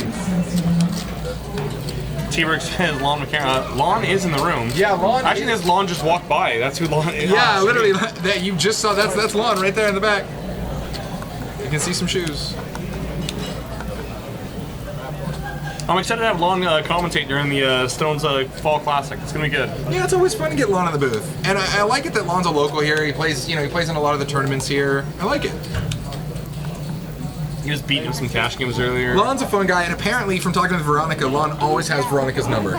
Like Lon basically just sits there and like talks her into calling or talks her out of calling, like just like Candy. Like, oh, this you don't want any of this, and then she calls, and he's like, oh, I told you didn't want any of it. Boom, nuts. Here we go. 80 makes it 15 to go. Jeff puts in a 3-bet to 60 with a king queen. Keon cold calls 6s out of the cutoff. And Nate reluctantly folds a jack 7 of clubs, and a little piece of him dies inside. He's like, you know, like Nate's like, It hurts so good. It hurts so good. It's always coming. It's 45 for AD to call, and hope springs eternal. All right, 3 players to the flop. Ooh, Look at that. AD spikes is 5. Jeff spikes top pair. And Jeff is not playing this slow. he's wasting no time. He's swinging it out. And Keon up. What are we posturing? What are we doing? What are we doing? No, Keon is shipping it in. Keon says my 6s are good. Now, unfortunately for Keon, Jeff not only has top pair, but it's also like just a few more dollars for him to call. It's not much at all. So you really can't see Jeff going anywhere here. And I think AD's just kind of hanging out for a minute, posturing, but I think that's a pretty easy fold for him as well. AD likes busting people. AD really enjoys busting people, giving people bad beats. I think AD's gonna fold. Well, especially with Jeff being the aggressor, and relative to what Jeff bet, Jeff fires out 145, Keon's all in for 211. It's an insta-call for Jeff, and AD knows that. He doesn't want to be involved with bottom pair and, you know, a three-way pot like this. So Jeff makes the call here. Keon needs a 6 and only a 6. There's only one remaining in the deck. And Brick City. Jeff's queen is going to hold.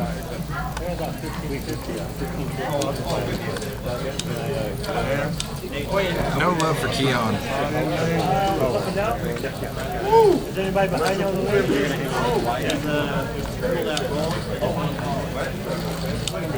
So if I roll them behind the other two, All right, there we go. That actually pops Jeff now into the 1K plus category. So now we're looking at 1.8, 1.1, 1.1, and 1.1. Everybody's got the cash.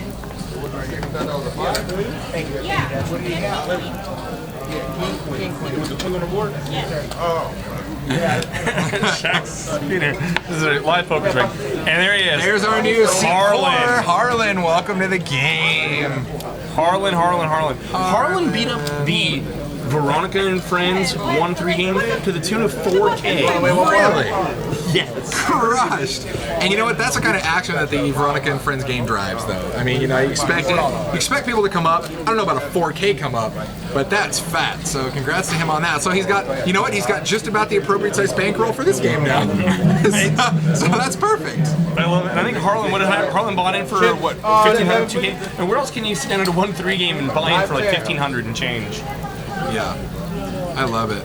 So we have Harlan and look, and this is funny. Is it just me, or the second Harlan sits down, AD starts reloading? AD starts adding on the second Harlan sits down. Do you just love that? I love it. Let's get real. I love it.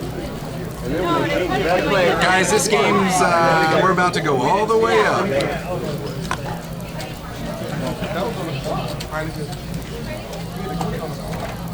Isn't that funny? The second the player sits down, even though you still have 400 or 500 in front of you, you still have the initial max buy-in. You're like, oh no, I need more.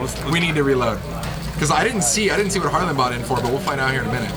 It looked like he bought in well over $1,000. Yeah, and I'm not surprised to see it. And Keon reloads. Keon says, man, I just got my meal. I ain't going anywhere. JFK Stones, you were right. How did you know? How did you possibly know what new player was coming?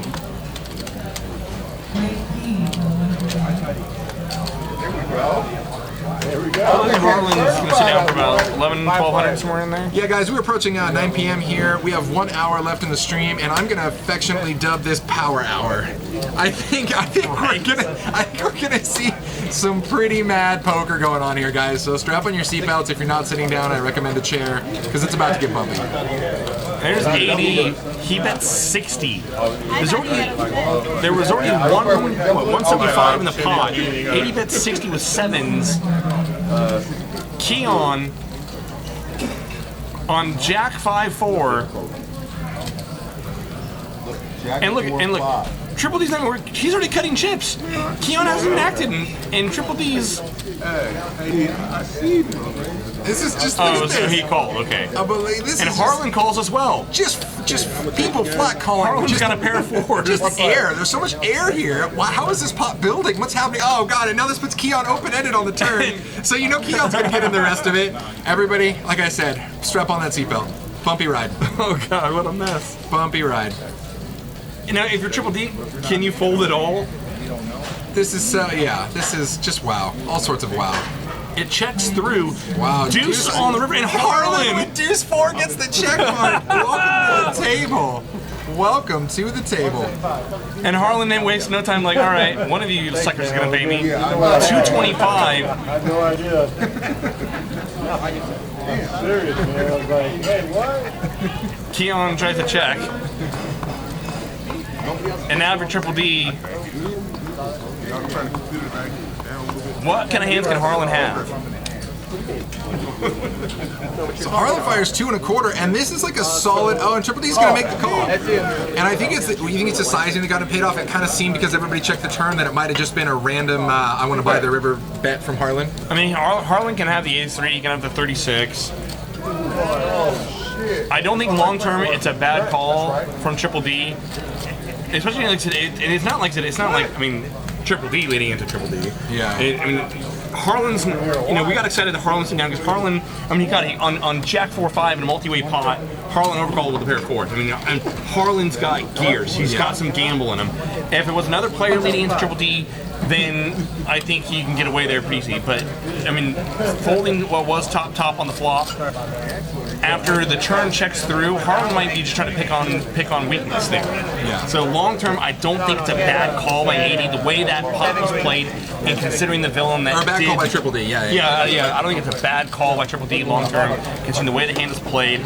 And let's face it, Harlan is a player we've seen him in the past make just stone cold bluffs on the river to pick up a pot. Absolutely. And Harlan and Triple D he's no stranger. These players are no stranger to each other. Triple D knows that Harlan is capable of making that move a lot. So that's why he made that call. Plaska said that she would be upset to lose the 40s. To the contrary, I would love it. I would say, okay, if I mean, I'd much rather say, hey, people are going to put in some really loose, money in on the flop, and are trying to give me some money. I mean, I'd be encouraged. I mean, if you're trying to give me money, I'm gonna try to take it from you. I mean, sure. Cheers indeed, guys. Welcome. Welcome to Stones Live. Click that heart. Don't miss an episode. Cheers. Whee! We now have Triple D. He's gonna pick on the limpers and stick 30 in with the Queen Jack. Get some. And again, this is Triple D now. I mean, he's got that tight image. Although now he's been involved in a few pots. We all just saw him call Harlan that with obviously less than 2 pair, because Harlan's bottom 2 was good. So I don't know. So I think Triple D's loosening up a little bit. I think some of the other players are kind of maybe picking up on that. We're gonna find out. Keon.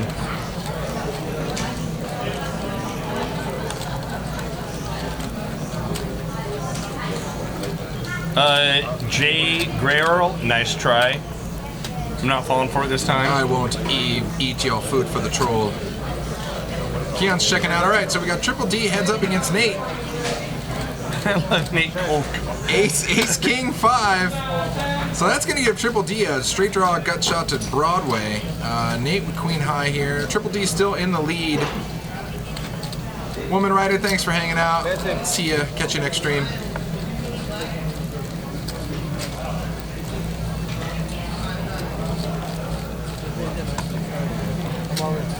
And Nate check shoves the turn. Yeah, what a beast. With Queen 7. What a beast. All in 1,700.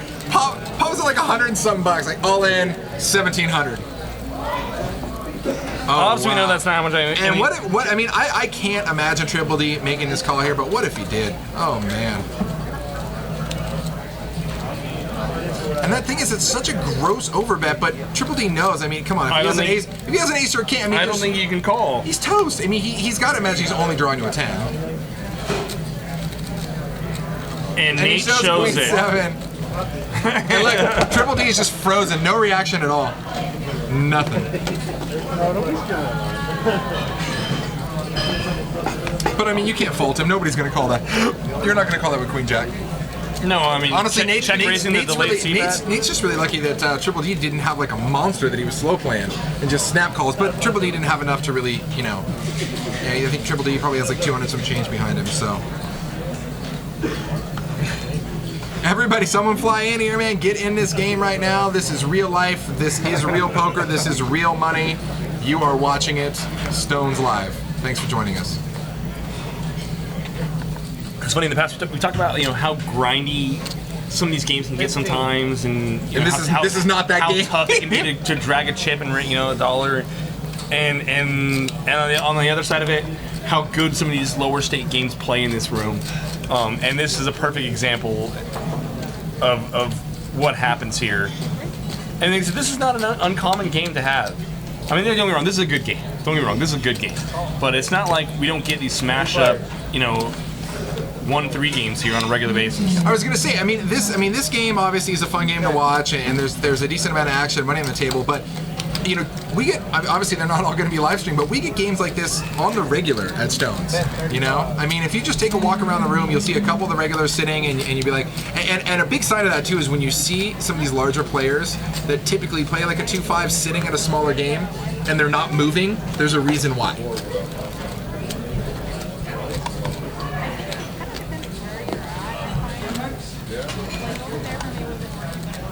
I don't follow. James Shimkus, I don't know. 5-10.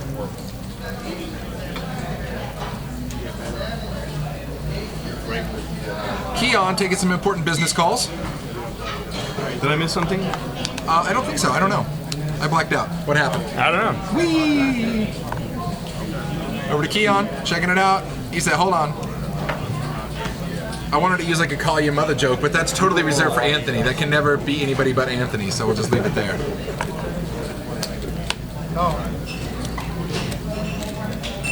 Don't feed the troll. Don't do it. Over to Nate, popping it up to 30. Max buy-in for 1-3 at Stones is $500, and then it's table to start. Then it's table stakes from there. So at this game, you could walk up buy-in for $1,500, $2K, which is pretty much what Jake's gonna do right after this stream ends. Whee! And then tomorrow, you'll see all of his Snapchats about how he got rivered so bad, and all those tournament winnings are gone from Sunday. Good times. I'm just kidding. I don't want to put that voodoo out there. It's all good. That's I'm your friend. We talked about this. So Queen 10 here. Nate is the original raiser. He spikes a queen on the flop. Has the best of it right now.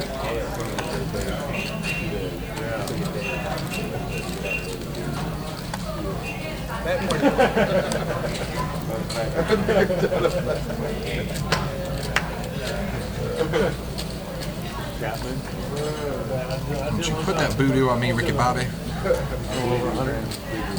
All right, Brandon checking out over to Keon. He's checking out as well. Triple D's gone. And Nate takes it down. Nate.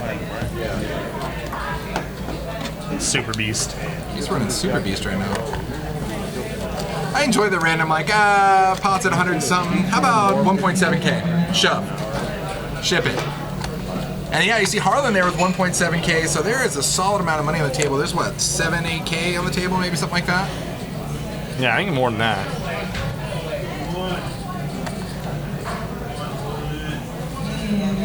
A little more, maybe. How much? Find out. They can't add that fast. We'll see. Yeah, life is I ran out of fingers and toes. Keon coming in, mystery hand. Triple D makes it 15 with King Queen suited. Harlan's got 4-6. He's like, well, I took a big pot with Deuce 4 already, so 4-6, bringing it.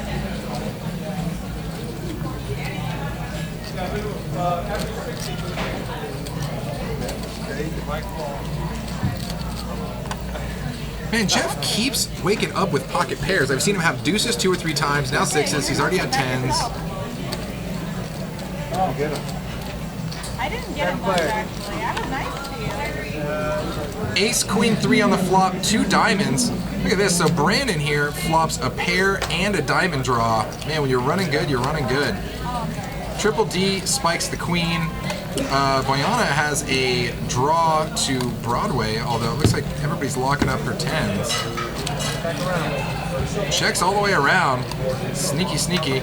Now this actually puts Harlan open-ended with his 4-6 on the bottom.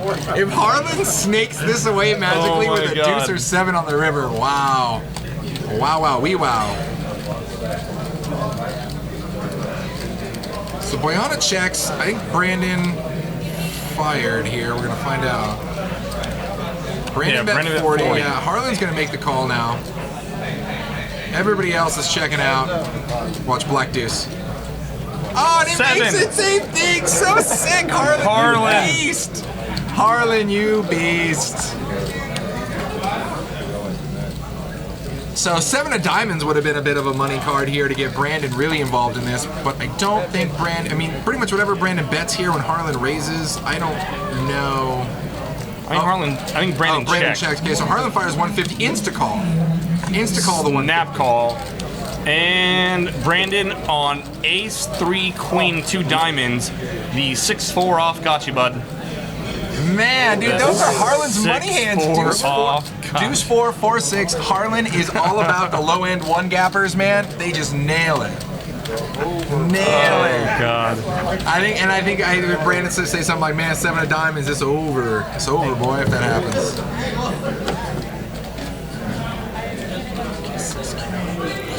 Yeah, you're right. You are absolutely right. There's about 8 to 9K on the table. Yeah. Solid. Solid. I'm actually kind of surprised that Brandon checked that flop with the pair and a flush draw. I think he was looking to check raise. Yeah, he was. And just didn't get the opportunity. And it's interesting because that's exactly what we saw with Boyana earlier when she flopped. Same scenario. Pair with a flush draw. Brick. Yeah. Like, I mean, you should have the world and you miss everything. Oh, that was a good read. I like that. I like the way you read that.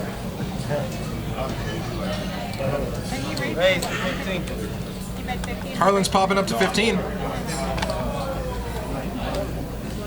Nate's checking out. Oh, it's time. X club, Harlan makes it 15, currently with the mystery hand. Brandon's gonna try to get some of his money back. He calls out the small blind with 4-3 off. Keon calls from big blind, 9-7 of clubs. And Triple D's in the pot as well with a King Jack. Oh gosh, look at that. 5, 6, 7 on the flop. Brandon flops the super low end straight here. Keon with a pair and a straight draw. He's not going anywhere. Harlan, who was the original raiser, has a gut shot to the absolute nut if an 8 peels off. And Triple D here with a couple random overpaint cards. Wow, the whole speech production by Brandon. Oh, so it's my turn, I check. Oh yeah. And Keon, top pair, inside straight draw, backdoor club draw. That's 25. Well, Brandon has a pretty strong hand. There's a lot of cards that can come off that can just kill him. An 8, a 4. All in. 100. Yeah. Harlan calls 25 with a gut shot. Whoa, okay, so. And Brandon shoves. Yeah. A lot. Brandon shoves, Keon instantly gets it in. Oh, no, Brandon raised to 100 and Keon gets the shoves, but same thing, 137. Okay, check raise to 100 all in. And the sick part is Harlan's running so good that Harlan might even think like, man, I might have 2 live overs, let alone my 8. Yeah, put your glasses back on. Stop misreading boards. Jeez. Oh, it's a mess. Okay, so check raise to 100 by Brandon. Keon calls off. Shaq says if an 8 hits, Harlan's about to go 6 feet into the ground. You're looking to bury him outside the parking lot. Oh man. Relatively speaking, compared to Harlan's stack, it's not. Oh, he doesn't. It's not that much. He does make the call. Here it comes. Oh man, watch an 8 come, and Keon's gonna feel so happy if an 8 peels too.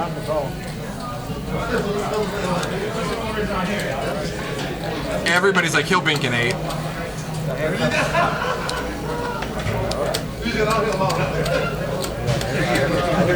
Here it comes. Oh man.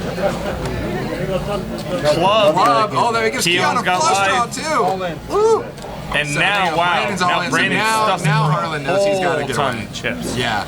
So and that was a good move by Brandon. I think Brandon knows that there's so many draws he can't be messing around with this anymore. Keon, huge amount of outs here. Any clever 8 for Keon. 8 would have kind of been nice. 8 for the Brick. And Brandon holds a 3-4. Keon to the felt. Dang. That was probably one of the better turns Keon could have seen though to open up a world of possibilities. Absolutely.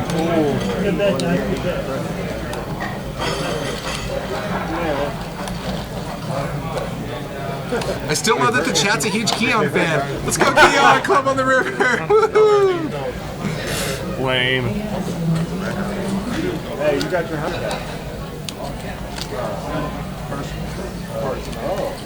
3-4 holds, man. I'll tell you what, I was literally ready. If that 8 peeled on the turn, I was just gonna like take off the headphones and walk out of the booth. I was just gonna walk right out. I just want to see it. Just boom, done.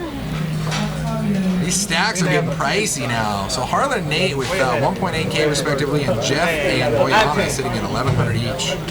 Hey, apparently you got to run into the We'll tell you what's going on. Don't worry about it. Live tech.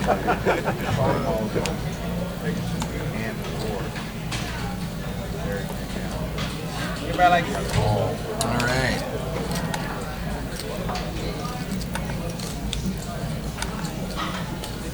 All right, AD coming in and said, you know, man, I haven't really played a hand in a while. We're going to come in, make it $50.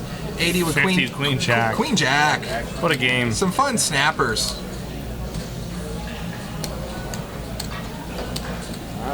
There we go. And here comes Harlan. 7-8 off.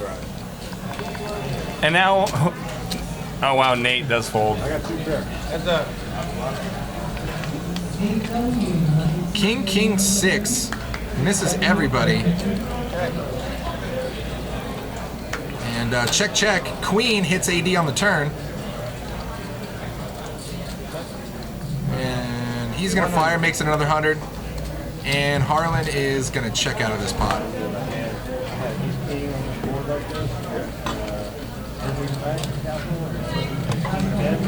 What a great game. It's a 1-3 game. We have opens to 50.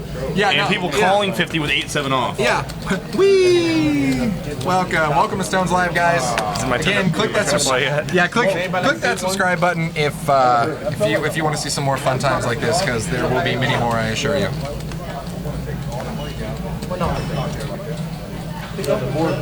What a game. 9-15. Now I'm kind of like, who's filling C1 over there? Oh yeah. Oh, fantastic. Yeah, is this real? Yeah, it is. Okay, guys, you're gonna love who's coming into seat 1 as well. Oh man, I love Stones Poker. Woo, wow, this is a 1-3 game that you do not normally see with this type of player pool, man. I love it. Wow. You know, I gotta give hats off to Justin K for setting up this lineup. Justin Caritis. Yeah, I mean, you know, the employee games are fun, but it's not this. It is not this. Oh my goodness, is this really about to happen? I feel like I'm watching poker with dynamite sticks. Right? This is like that home game that's like the 5-cent, 10-cent game, and you're like, I made 300. Have you ever been fishing with a shotgun? Like, how does that happen?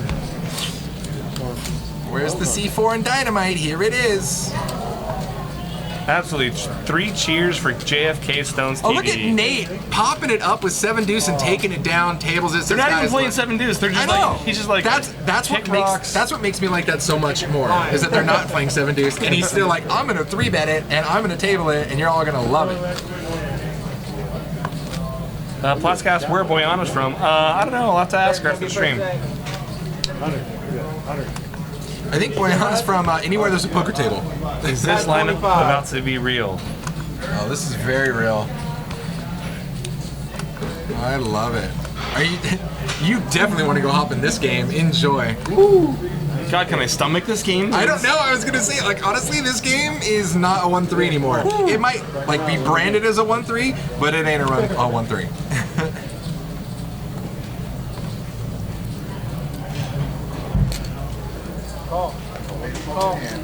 A stack. I think this is the other once a month 1-3 game, and so it's open to 20. Or I'm sorry, raised to 25 under the gun, or 80 straddle 25. It's a $25 straddle. A couple people flat, and 80's gonna put in 100 more. Whee! Ladies and gentlemen, this is 1-3. $25 straddle. 1-3 game. Make right it 125 to go pre. Ugly Back Prince 88. It's like, yo, this game is a blessing straight from heaven. And Lane is gonna call the ace-8 of clubs. Harlan calls ace-5 off. I beg you to reconsider getting in this game. I don't know if you really know the true bankroll that you need to play in this game. Can I afford not to play though? It's like, I know. This is brutal. Oh my goodness, what is happening here? And Nate's got king 7. Nate's got 2 quad draws. How does he fold? Dang. Nate might be thinking about making a move here. Did you say Nate has 2 quad draws? Yes. He's also got 2 flush draws as well. Good for you. Oh man. Nate's just gonna be like, oh my god, I'm so dominated. Oh, Nate finally gets away. Look at this. All right, 3-way action. Everyone's got an ace. Everyone's got $100 in there. Case ace 1 time. Case ace 1 time. There is no god. No, there is no. Oh, Okay. God. King Jack 4, 80 in the lead here with the Jack. Everybody else whiffs it.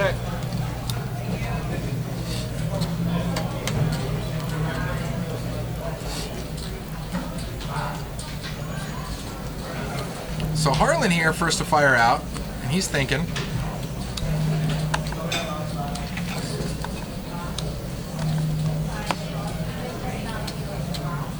And Nate's hating himself right now. He would have hit the king. You can tell he's like, god damn it, I knew it.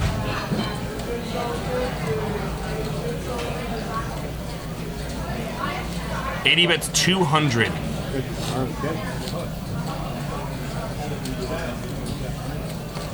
And Lane is not a believer yet. Lane's thinking ace high might be good here. He finally gets away. He's checking out here. Over to Harlan. Harlan asks really, do you have anything? I love it. 4. He gives AD all the credit in the world. What you got? 4 at best. Ooh, Jake, you're next on the list, buddy. If somebody felt, I'll run it solo. We're good with that. Whee! But we got to get you to still get you barely just on the stream. We got to get you in there in the next 10 minutes. So let's see if one of these guys can felt somebody else.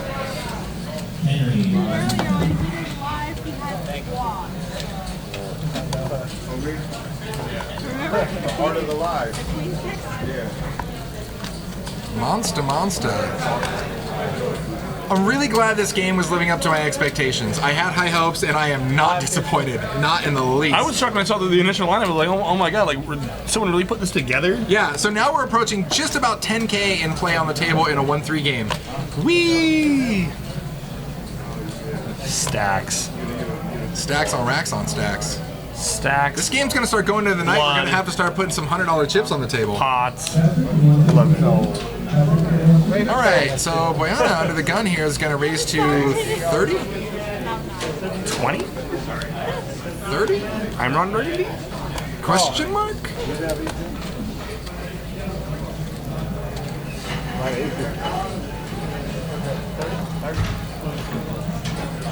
I think you're right. I think it was 30. Sure. 25. We'll split it. Deal. Hey, good call. Nailed it. Boyana makes it 25 to go. Under the gun +1. King 10 off. That's how wide this game's playing, where she thinks she can profitably raise King 10 off in early position. Brandon flats 10s. Jeff's going to defend the straddle with King 3. Ooh, all hearts. Boyana, the only one with a heart here.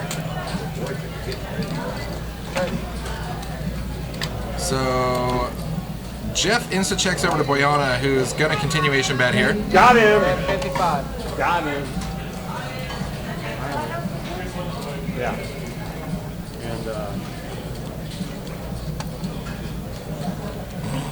And Brandon with 2 black 10s. Can't love that board. Master C talking about alcohol experimentation in the chat.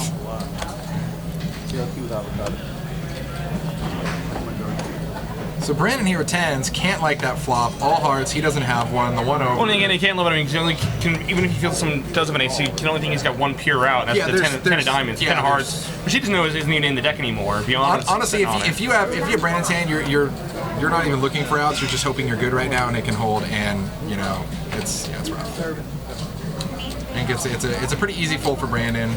He's just thinking about it because pocket pairs are pretty. He is not buying it yet. Oh, there goes the talk. I love when you're like, I'm not sure, so I'm just going to turn and talk to the player who's firing at me. Is Jeff going to turn his hand into a bluff here? He's thinking about it. Well, I mean, that's all he can do. Yeah. Wow, Jeff's calling king high. So Jeff is clearly calling this to make another bet here.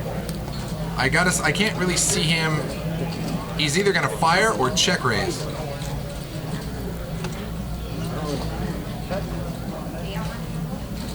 I mean, Playing the Palm River? I think he intended to make a bluff. He's not calling with king high for no reason. There it is. Well, yeah, he would. Yeah, but that's this will probably work. But that's because you misread and you think there's a king on the board. Yeah, it's different.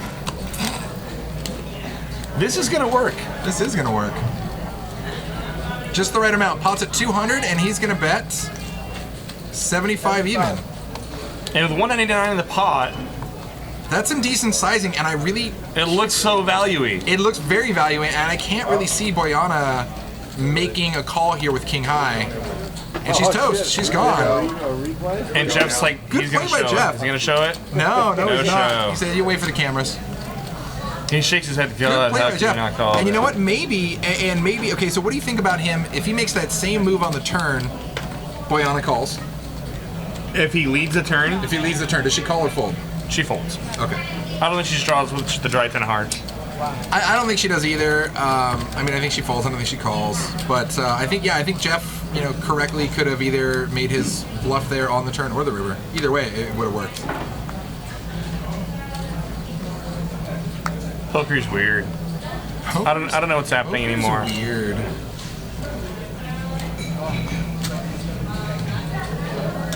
And we see chips now in seat 1. Uh-oh. Player sitting in for looks like who's our mystery man? 1,500. 1-3, and we're sitting down for 1,500. I love it. I absolutely love it. It is not Keon to seat 1. It's a new player. No, you wish it was Keon again. Put your seatbelts on. Here we go. And over in seat 1 is going to be drum roll, please. Oh, we can't see it. The suspense is killing me. It's raised to 16 from Brandon with a 7-8 off. And Nate is going to flat the 9-3 in position. Ace-Jack 4. 80's got the best of it with his pair of jacks. Nate's got the only backdoor spade. Nate also has backdoor straight outs for what that matters. And we've seen Nate make moves at pots. He's not doing it.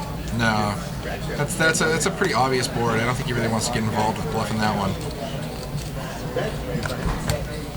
And ladies and gentlemen, Mr. Mike Postle. I feel like he stood up for your introduction. Right? He's like, they're gonna introduce me right about now. I'm Mike Postle. You're welcome. I'm a regular. I'm here. Look, and Mike Postle bought him for Table Max right off the bat. He's like, how about 1,700? Because where's the deepest stack? I'll have that much. Man, wow. You have some Mike players Postle, at this table. Harlan, Nate, AD, Boyana, Jeff, everybody here. This is Lane.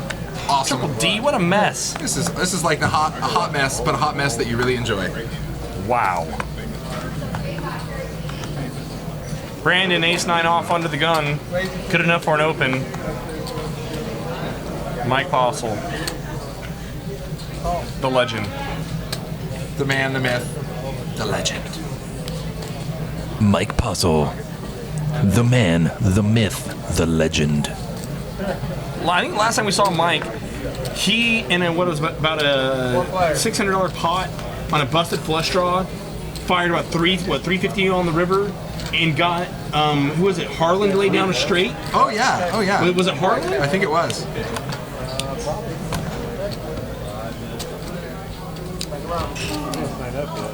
He had bet 350 on just busted clubs or whatever it was. So real quick, on this flop, Boyana was actually open-ended with a straight flush draw, and she spikes the deuce of clubs on the turn to make the best hand by a mile. Harlan ain't having it. JFK Stones, you're welcome. Oh, it was Frank. That's right. Andy was right. It was Frank that folded straight to Mike Postle's river bluff. Yeah. Frank had turned the straight, and I believe checked it back. And on the river where the board paired, Mike fires out 3 and change on a busted flush draw, and Frank folds the flush face up. That was the night. That was the last one. That was another 1-3 game. I think that was the night that Harlan came up 4K. Was it not? Yeah. Yeah, that was That was the Veronica and Friends 1-3 game. Harlan came up 4K in that game. And it played just like this. It was a huge smash-up game. I mean, you're in a 1-3 and we got $300 river bluffs. It's funny because if you just walk by and you didn't know what game they were playing, you look at everybody's stats. 5-10. No, it's a 5-10, 5-5, all day, all day.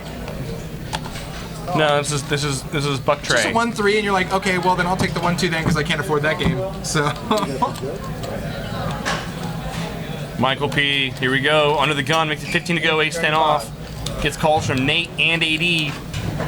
You got customers, Mike P.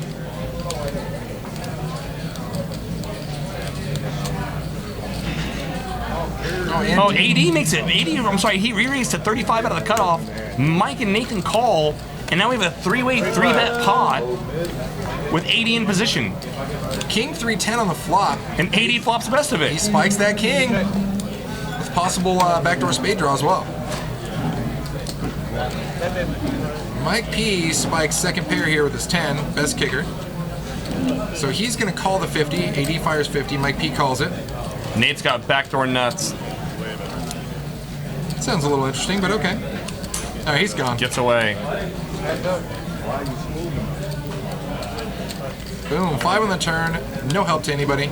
AD still with the best. He checks it. Mike P checks it over to AD, who checks behind. And that might make Mike P feel that he has the best hand. If AD can bet for thin value on the river, no, he's going to check it back. Check show. Shows the king.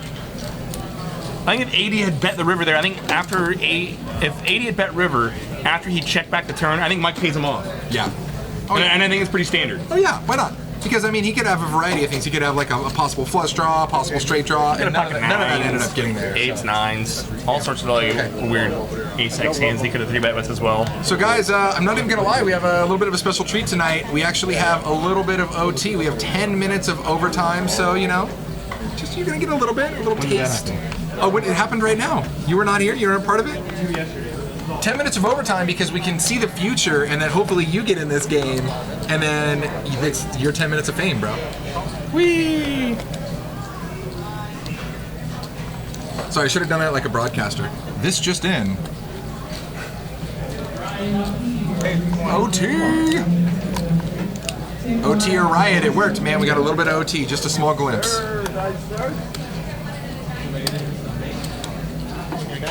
Alright, so AD makes it 20. Everybody's coming along. 5 players for 20 bucks. Easy $100 pot starting here at the 1-3 game. 6 king deuce, 2 hearts. Harlan spikes that king. So does Brandon. Got him out kicked. Oh, I'm sorry, Harlan flops top 2 with king 6, of course. Classic. And now Brandon with king queen is actually behind. And Harlan already ready to bet.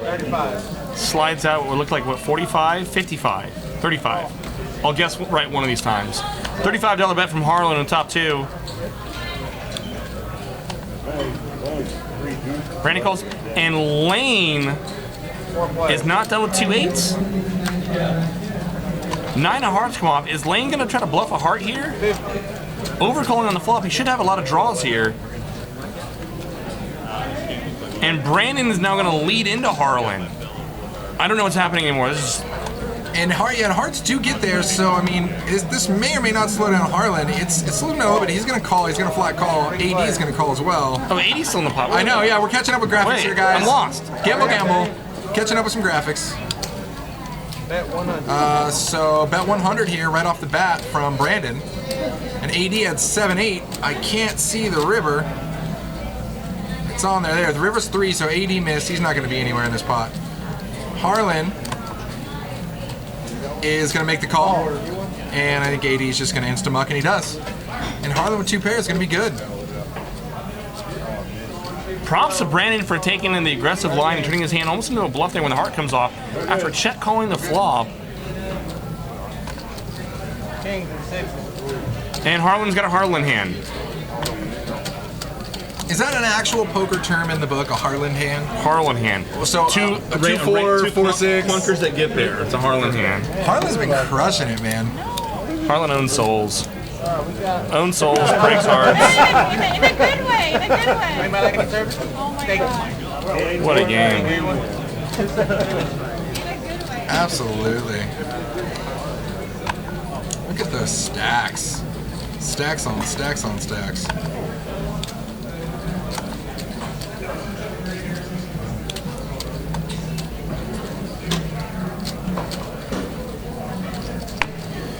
It's gotta be one of the weird some spots. of that free stones water. Free stones water. Yeah, it's one of those weird spots where the waiting list to get into the smaller game is, got all of everyone's like trying to get out of the 2.5 and the 5.10. Oh yeah. To get down into this 1.3 game right now. Oh yeah. Why not? It's playing deeper. It's playing bigger. Blinds are just a formality here. I watched. That's the only one I've ever seen. I've seen like the first hour and a half of it. You watching? You have to do What, Jeff just made a candy run? No, Nice. I didn't get there, and I totally forgot about it. I need to go watch that. They couldn't really call it. They didn't know. Thanks, guys. Glad you guys are enjoying the show. This is definitely a very fun live game. Like we said before, make sure you click that heart there in the lower left if this is your first time tuning in. You don't want to miss these games, man. They are always a blast. Yeah, we got a lot of problems. Yeah. If you are a degenerate poker player or a degenerate poker player in training, that's right. Then make sure you click that heart.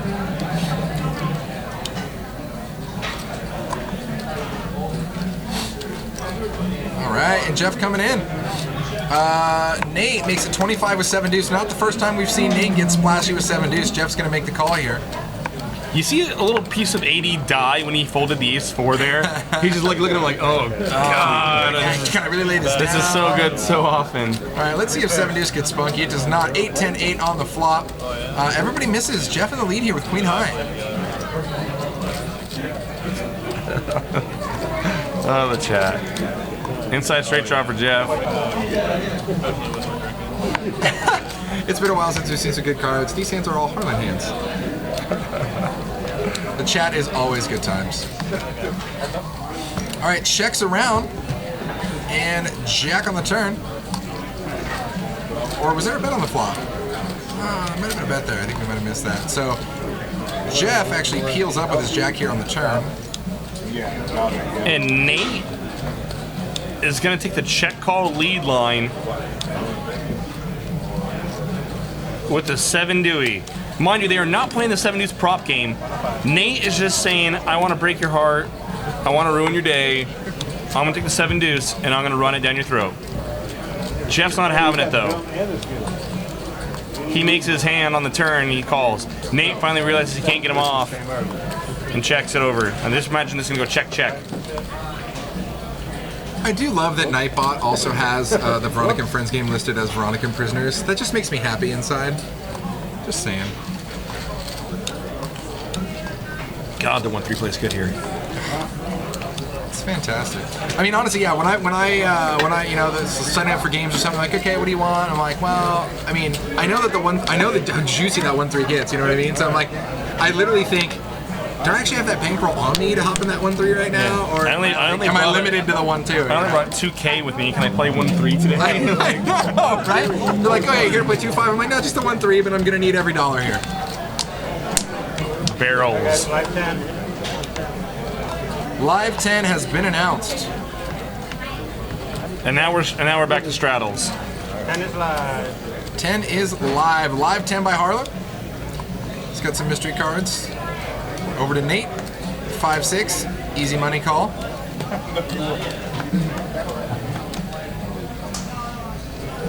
If Harlan had an Hispanic girlfriend, could we call her Spanish Harlan? Nice. I'm down with that. The song? No, nothing. Yeah, all right, I know. all right. No, I know. Okay, all right. I'm done. down with that. Swing and a miss. Harlan's got the straddle on.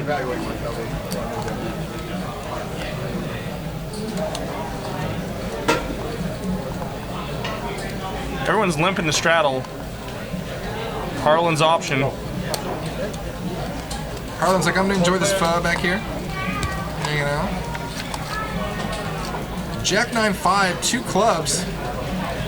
That is gonna be a little bit for everybody here. So Lane's actually got a gut shot straight draw. And Nate connects with his pair of 5s, and as well as Brandon.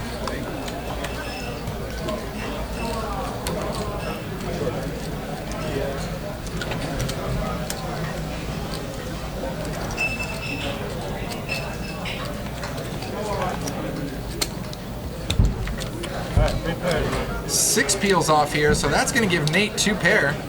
And Brandon's got an inside straight draw, as does Lane. And Lane's straight draw just paired up with a 6.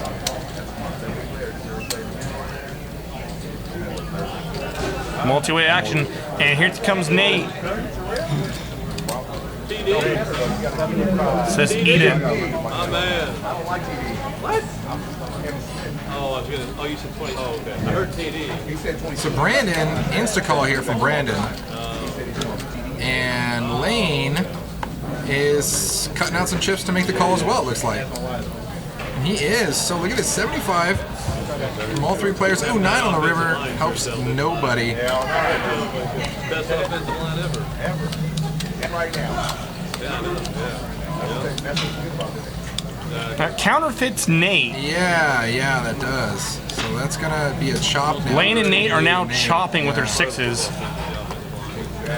Less Brandon can get them off. Did Brandon just say 200? He sure did. He sure did.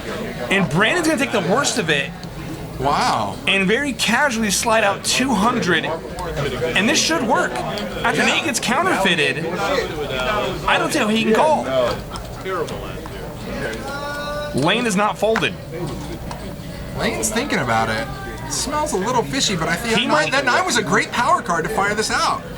Lane might have suspected that maybe Brandon had busted clubs. Piggity bam, send it to B. Brandon will take it. It's those Skittles. It's the power Skittles that Jeff just went and picked him up. Taste the rainbow. Taste that hand. And he shows the 7-5er.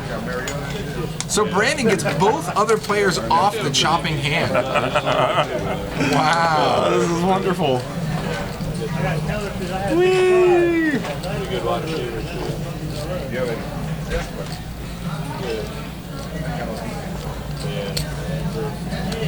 We got a few more years.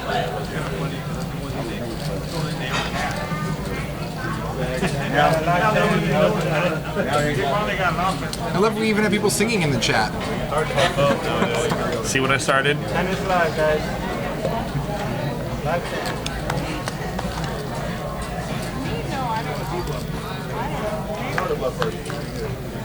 There is a rose. I shouldn't do that. You should always do that.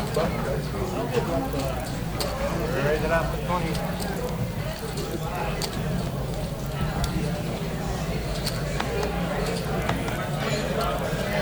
Boyana. She makes a 20 to go with a 6 up of clubs. She's going to get a stab at it with that hand. She had it earlier, couldn't quite get there, I don't believe. And this is just a multi-way mess. I don't even know how you call out this hand. It's like, okay, and he calls it this and he got that. And I mean, everyone's got. I don't know what's a good or bad board for anyone right now. No, this is going to be just a super random board for everybody. Can we get a 8-6, 9, ace 7, queen, jack 5, 43, 2 hearts, 2 clubs. Carry the 1. Yeah, like. Everybody's going to get a piece of this. And wow, who put in the 3-bet? Nate puts in a 3-bet to 75, just making the loose, trying to make the loose change. Wow. Boyana snap calls a 65. While he's snifting around here, his alcohol, I respect it. I respect it. He's like, guys, I'm busy over here. I'm just letting this aerate a little bit. And Lane says, God, I'm getting such a killer price. I knew it. And this pot, did Lane rejam? This pot is going to escalate quickly. Lane rejam. Wow. Wee! Lane 6-8 diamond flat 4-bet. 3 jams. Wow. Wee! Lane says, I've had enough missing I've missed enough boards, kick rocks. This could totally work too. I really don't. I don't see anybody. I don't see anybody looking him up here. And there's so much money out there. I mean, look at that. All in 560. Pot's at 890. He's scooping $330 right now. So much money out there. Look at that. Did she just say call?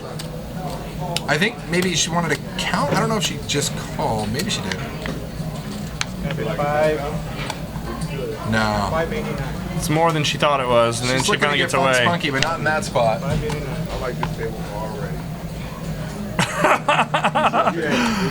Oh. Just jam. And now you got Brandon. And then the funny thing, you got Brandon like, do I just want to super gamble with 3-4 right now? Oh, I love it. Has it been on the screen before? Have I had it on the screen before? Unbelievable. It was an open to 20, multi-way, 3-bet to 75 from Nate, which then got 3 callers, and it comes back around a lane, and he stuffs it for 560. And the funny thing is, even if they're putting lane on a weak hand, they're not putting him in on like a 6-8 hand. Lane's range is capped. He just flatted the 20, so he's never gonna have queens plus. I don't think he's gonna have, jacks. I would expect Lane to be 3-betting 10s even. So like, the best hand that Lane can have here is 9s, but as it is, and Brandon's got, if he thinks he's got ace, that maybe Lane's got a hand like ace jack, then maybe he's got 2 live cards. Exactly, He's you're getting just the right super price gambling. to call. You're super gambling with 2 for live cards. That's it. That's it. If he's got any pair, you know you're Lane, just locked. Lane might flat and then re-jam ace jack. Then Brandon with 2 live cards might just call off here to say screw it. Now he does have 2 live cards, but he's not in the spot he thinks he's in. Man. Boyana's just looking at him like, are you gonna do this? Is this gonna happen? Oh, careful. And there on the Academy Award for Best Actor. Over to Mike P, who's just like tanking. And he knows Lane isn't really strong he here. knows he put.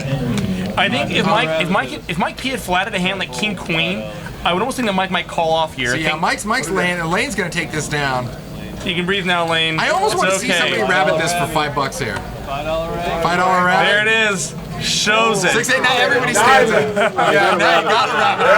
Now you got Oh yeah. Look, they're gonna pay the rabbit. Look, yeah, he paid. He paid. He won the pot. He's gonna pay the rabbit. I love that they're just gonna pay the rabbit. It would have flopped 2 diamonds and a king. King 3, 4. He would have flopped 2 diamonds anyways. Oh wow! And Apostle had the king. And there's Lane. He's missed so many boards. He had so many like pocket pairs and stuff and straight draws and pair straight draw combos, and nothing's got there tonight for Lane. And the funny thing is, even though Lane flopped a flush draw, he wasn't gonna get it. He hasn't been running that good. Oh wow! Quite the play there. What a mess. Oh, wonderful. Live. 25 is great behavior. Keep it rolling. I love poker. I love poker. I love poker because it's a mess. And here we go. Look at this. We're still pre-flop again. Man. AD's got the straddle on, and Boyana makes it 75 to go. Ace 7. When I said this was going to be power hour, I was not messing around. This is power hour. Why? AD puts in the $25 straddle, and Boyana makes it 75 to go. Brandon flats Jack 10. Out of one of your hands, I flopped 2 pairs. It's 1-3-25 to go, kids. Oh wow! All right, 3 players going to the flop. And AD calls. I love it. Yeah, why not? Queen, Queen 6 here. Boyana still with the best of it with ace high.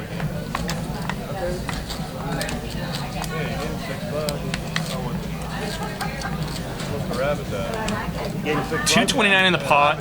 So we're at 125, 150 on the c-bet here. God, this 1-3 game is so sweet. Man. I mean, every pot on the flop is $100, $200, $300 before any. It's like super shake weight. I did. That's it. That's so good.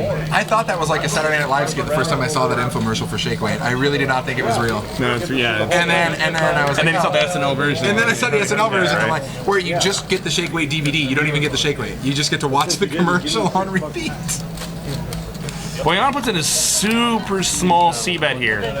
She made it 75 to go pre. Now she puts in 55. 220 or 230 in the pot, and she makes it 55 to go. And AD.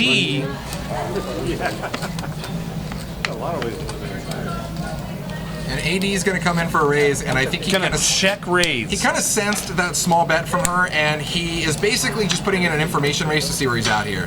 see if she comes back over the top, see if she flat calls. I'd almost rather see Boyana check back and put in that small C-bet. I agree with you. I think rather than a small C-bet, I'd probably rather see a check there. I mean, if you're gonna see what I mean, the hard thing is it's on Queen 6 Rainbow. It's so hard to connect to that board that she's really not repping much. She's only repping over pairs, or pocket pairs when she is c-betting Queen 6 Rainbow. So quick look at the chip on the same end though, it's like I said, Queen 6 Rainbow is so hard to connect with.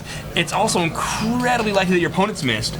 So your c-bets are going to get through a very, very high percentage of the time. So even though she's not repping much on Queen 6 Rainbow, she can get away with c-betting there. But she needed to see that larger. And only be repping over pairs. But yeah, if she's going to do it, we're going to see that larger. I think 125, 150 even into that window, and I think it looks very much like she's got.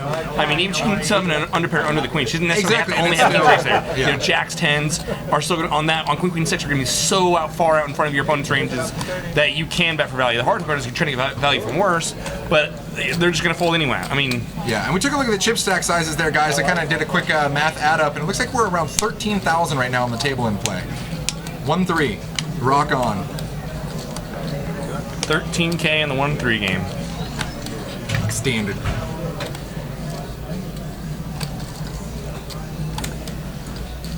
All right, so over to AD here, who's looking at Boyana's raise to 30, and he is going to make the call. And Jeff over here with King 10 from under the gun.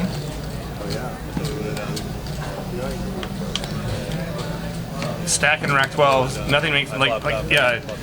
Trying to narrow an opponent's range and make sense of poker in this game, good luck. It's mostly just buckle up, hold on, and hope that it holds. Let it. 7, 7, 5, AD killing it. All right, trips for AD here on the flop. Everybody else has just a bunch of overs and a hope and a prayer. Yes, AD, and he's gonna lead it. Just come right out and swing. And Boyana can I wouldn't falter for flatting here. I wouldn't falter for raising either. And I'll definitely not falter for folding. Yes, Uglyback Prince says this game would eat me alive. At the end of the day, this game is an absolutely fantastic game, but you better have the bankroll to play it right now, for sure.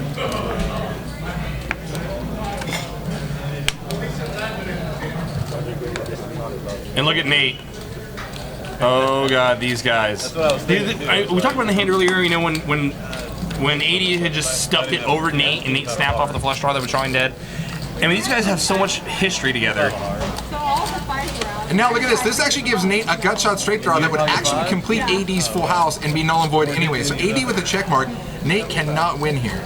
But Nate is definitely thinking that added some outs to his range. But not enough to call that 75. I think Nate's picking up on it. Yeah.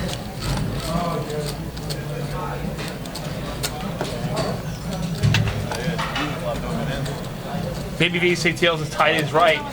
As we mentioned earlier, you're going to have a harder time getting your hands paid off though. In this table, if you're just sitting back, nut peddling, not keeping pace with thugs, then you're gonna get run over for one, and two, when you do pick up a hand, no one's gonna give you action. Fair enough, but that also might possibly sometimes work to your advantage, like we've seen with Jeff earlier, where he bet out Boyana. The King 3, yeah. Yeah, and you might be able to basically blow your opponents off some hands more often than not. Or you can make some super crazy move like we saw Lane do earlier and pick it all up pre-flop if you have that kind of rock tight image. It's a $25 straddle. So we were still playing 1-3-25. Yeah, 1-3-25 here at Stones. Great game. Come on down. Balance is overrated. I love it. Our chat's the best. I really do. We have some great viewers, actually. So a lot of regulars, a lot of really good people in the chat. Always enjoyable. Nate's going to call the 25.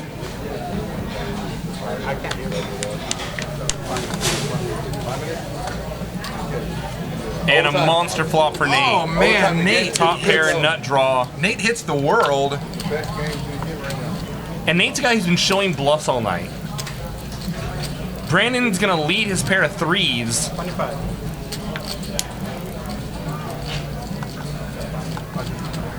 Gamble up. Gamble up. And Nate's gonna let him hang himself. I love it. Nate just like the super casual, okay, I call. Deuce on the turn. Doesn't really improve anybody here. Yeah, Rick and Barstow, sorry we couldn't give you an action game tonight, man. Sorry this game is so lame. Sarcasm detected. And yeah, there was no way Nate was going to get any more kind of money on that board. He flopped the world and dun dun dun dun. Yeah, we really needed a 3 or a 7 to peel off on the turn to make a pot. Everybody's always rooting for the NASCAR car crash, you know. 3-ball, come on out. It's a mess. Veronica Absolute hostages. mess. Veronica prisoners. Veronica Game. Mike Bossel, Triple D, Lane, 4-bet shoving 8-6, Harlan, Nate, AD, Jeff taking the King 3 on a walk with a bluff. It's funny, if we just showed this lineup of players to anybody and said, what limit do you think it is? This would be one of the last guesses on the planet right here. 1, 2, 1, 3, not a chance. Absolute dumpster fire.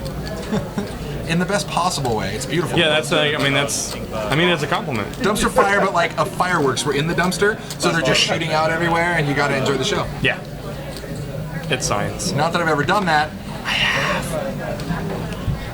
80 on the button makes it 50 to go. And Brandon's. Oh no, it's a call. It was a $30 straddle. No. Okay, there we go. Catching up with the graphics. I want to say it was a $30 straddle from Brandon, and 80 called $20 straddle. Okay, so look at this. So the board pair, the board here, 80 with top pair and open-ended. Brandon with open-ended, but he's got the one-upper. If a queen comes, that could get 80 in some trouble for sure. Here we go. So it was a $20 straddle, 80 flatted. Wow, Brandon just Brandon got away. Folds the. Didn't want to be involved with it. Straight draw. If that queen comes, you could have seen definitely some dumpster fireworks there.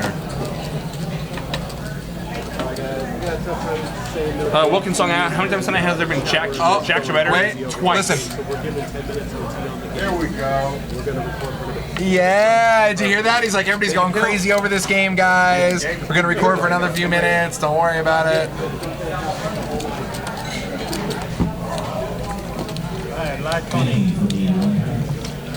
Yeah, I don't understand poker anymore. I don't know what's happening. I don't know.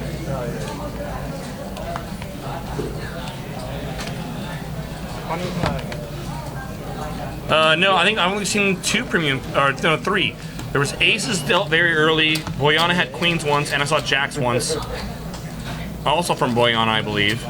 And other than that, we got 10s twice, and like that's it. Yeah, and then Jeff had deuces a few times and 6s. Other than that, that's no premium pairs. Yeah. It's all just been a mashup. Oh, I saw aces one time at the beginning, but there was like aces. We saw aces early. Boyana had queens and jacks, and effectively, I mean, as far as big pairs, that's it.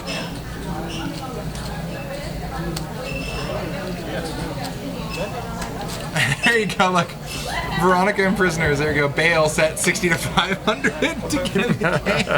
All right, 759 here on the flop. Harlan, you beastie, with bottom 2. Brandon flops the nut.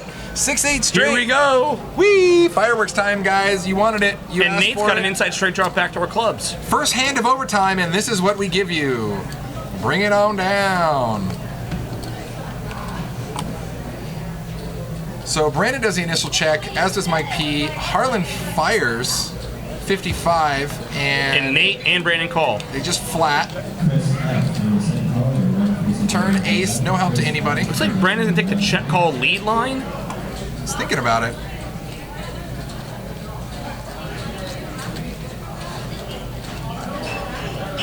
He does. No, Brandon checks. And Harlan bets one and a quarter. Yeah, 1 1/4. Nate misses, but Nate is very capable of repping that card. I mean, Nate could rep like any one of those ace rags, ace 5, ace 7, ace 9, but he decides to get out of this. Brandon almost forgot he was in the pot with the Stone Cold Nuts here.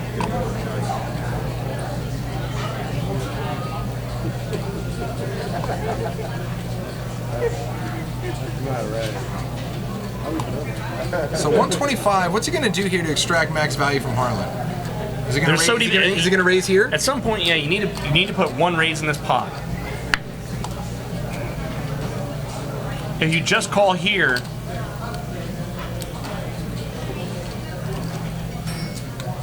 you have to be very, very positive that Harlan's going to bet river to try to get that check raise in. Yeah, you have to at least get one raise in there. And now's the time too, because if the board pairs on the river, or if another card peels off that basically counterfeits, puts a 4-card straight out there and makes Harlan think that his 2 pair aren't good, then you're not going to extract any more value from him. So now is the time for the raise, and that's exactly what we see here. Is that a min raise? I believe that's a min raise. And so now Harlan's trying to figure out. Harlan's got to be word of hand, but I have like ace-9 here. Harlan might not be imagining that Brandon already has the straight. He's worried about Brandon catching a better 2 pair here. Namely, like he said, ace-9, ace-7. More like ace-9, because considering that Harlan's holding the 7 and a 5, it's harder for him to have ace-5, ace-7. More like ace-9. Raised to 275, so it's 150 more for Harlan to call. And if Harlan calls here, I wouldn't be surprised to see him call with the intention of folding to most river bets. Now, guys, you can see up in the upper right there, Harlan has 3 outs here. The 2 remaining 5s and the 7, those are calculated off true outs, since we calculate the muck and any cards that people mucked. So that is exactly what he's drawing to, you see. Harlan does call. Now the ace is going to help Harlan get away, because now Harlan gets counterfeited.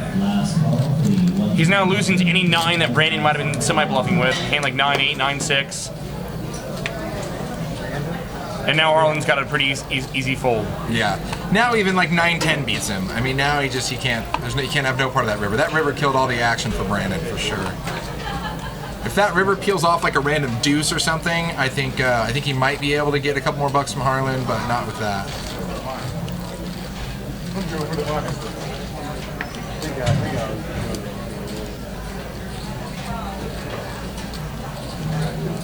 Brandon stacking chips. Look at those stacks. Welcome to 1-3 at Stones. Boom shakalaka. Look at that.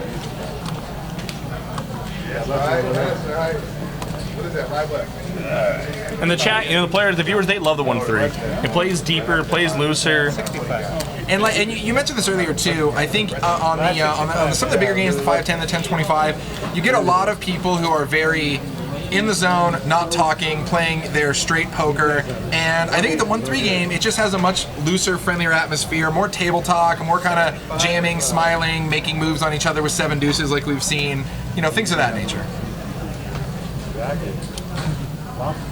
And this super stone cold killer lineup helps. Oh yeah, no, let's face it, man, this 1-3 with these players, just fantastic. So we got Triple D under the gun. I don't think he straddled. I think he opened for what looked like 65, 35.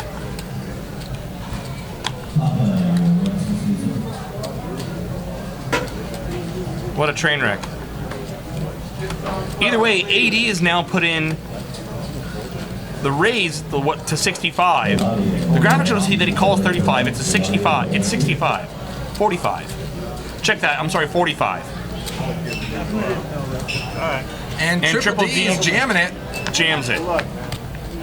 I don't know if Triple D looked at this card. I think Triple D put in a $45 straddle with the intention of I'm gonna just jamming it, getting max value, and see what happens. And just hoping to wake up with a monster. Maybe. Well, I mean, let's face it. Triple D stack versus the other stacks at this table. It's like, I mean, I don't know. It's just tough. It's tough to really, have a lot of like mobility as far as your betting ranges and stuff. Because I mean, you pretty much have one move with these guys' stacks.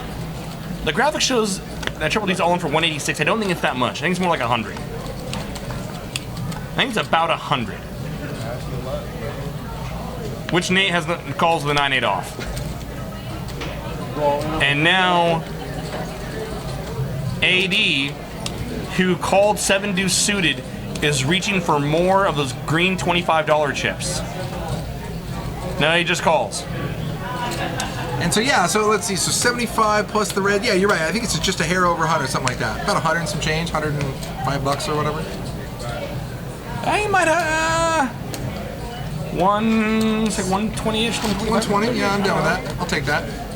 All right, one person's all here. This pot brewing. I don't know if Triple D's looked at his hand. He has not ran well tonight. 4-9 ace on the flop. And Triple D spikes his 9. Hits Nate as well. Triple D's got him out kicked.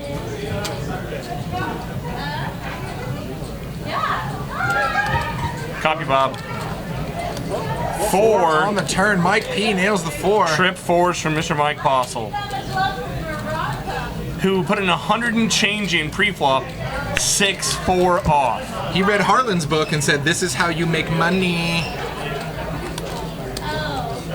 Ugly Black Princess, this cannot be real. Hey, look at him. $800 pot, no one has a hand. How does this happen? And they might think that Mike's just trying to pick up the loose change here. If Triple D doesn't look at his hand, mind you, which I'm speculating on, then he might think that, hey, Mike's just trying to rep anything here and take any pair against 2 randoms. Or any king high hand for that matter. Nate's probably thinking that 1 pair here is probably going to be good most of the time.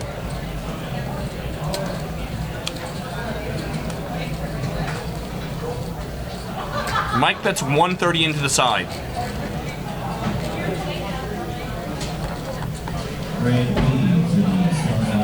Because everybody is Nate thinking about maybe raising here and trying to get Mike off an ace? That would be a rough line to take in this spot, little dizzy. Nate might be thinking about. He doesn't want to fold. That much is evident. He's gonna call. And everyone else's hopes and dreams died along with that turn card. Hands up on the side. And to the river, another ace. It's 4s full for Mike. He can't be in love with that card. But you also would imagine that Nate might not have been so hesitant to call with an ace on the turn. He's gonna bet for value. It's like 160. 160 for Mike Postle.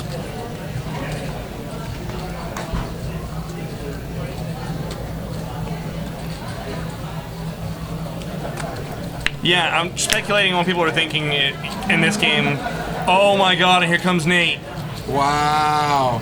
Nate. There's the raise. Wow. And look at Postle's thinking, is this real life? Is this real life? Is he gonna... I think Mike's gonna fold. Oh wow. Raise to 400. And it's the right amount because it makes it look like a super value bet with an ace. Oh my god. Mike... Super value bet. Can Mike pull the trigger here? There's so much money in the pot. Oh my god! And then look, so I mean, if he mucks, there's almost 2K in the pot. It only costs him 240 to call. So if he mucks, Triple D will take this main pot, and Nate will take the side.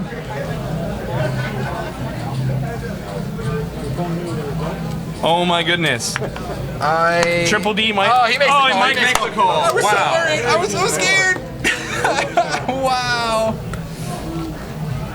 Man, props to Nate for having the balls to pull that trigger. So if Nate makes that a little more, he might be able to get Postle off that. That's just a disgusting river. Had Mike was having someone, shell shocked, like, how does this happen to me? I haven't seen Mike just run that bad before. Mike really has run that bad. And now Triple D sees it. Triple D almost owed Nate his life right there. That would have been so nasty. Wow, look at those stats. I think part of it playing into that might have been, like I said, Nate didn't, I don't think Nate would have been so hesitant to call the turn had he really had an ace. I mean, I think, like I said, I know you can't really speculate on what these players are thinking, but if I'm in Mike's seat, besides the fact that there's 2K in the pot and it costs me 240 to call with bottom full. Yeah. The big part of it also, there's like, would he really be so hesitant, as much as he likes to call off, would he be so hesitant to call there with an ace? I would think not. I'd also just probably be like, okay, good for you, disbelieve. Yeah, whatever. Like, hit the F it button. So, what a horribly, horribly, fantastically awesome game. I mean, like, what else are you gonna say? What are you gonna say about that, guys? If this doesn't whet your appetite for 1-3, then there's no hope for you at this point. I just don't know what else to say. Thank you everybody for joining us. This game was absolutely fantastic. I'm sure we'll see more of it in the future. What a hot mess, trash can fireworks train wreck of an awesome. That's it. That's speechless. Amazing. Mic drop. Mic drop. Done. All right, guys. Tune in on Monday where we will be back Streaming another hot mess, I'm sure. I have no idea. Something, whatever it is. Or Monday. actually, it's Labor Day. We might not even be streaming. Are we streaming? Or is it 10? Is it 10 and a quarter? It's the Twitter roll. It's the Twitter roll. We're not streaming the Twitter there's roll. No. So there's no streaming on Monday. We're taking a day off Monday for Labor Day. So you guys come here and play the Twitter roll. But next Wednesday, it's 10:25, which we hope will play like as big as it. Hopefully, we can only. All right, wish. all right, guys. That's our broadcast for tonight. Thank you, JFK Stones TD for putting together this lineup. What a mess. Check you later. Absolutely. Have a good night, guys. Wow. Freaking disaster.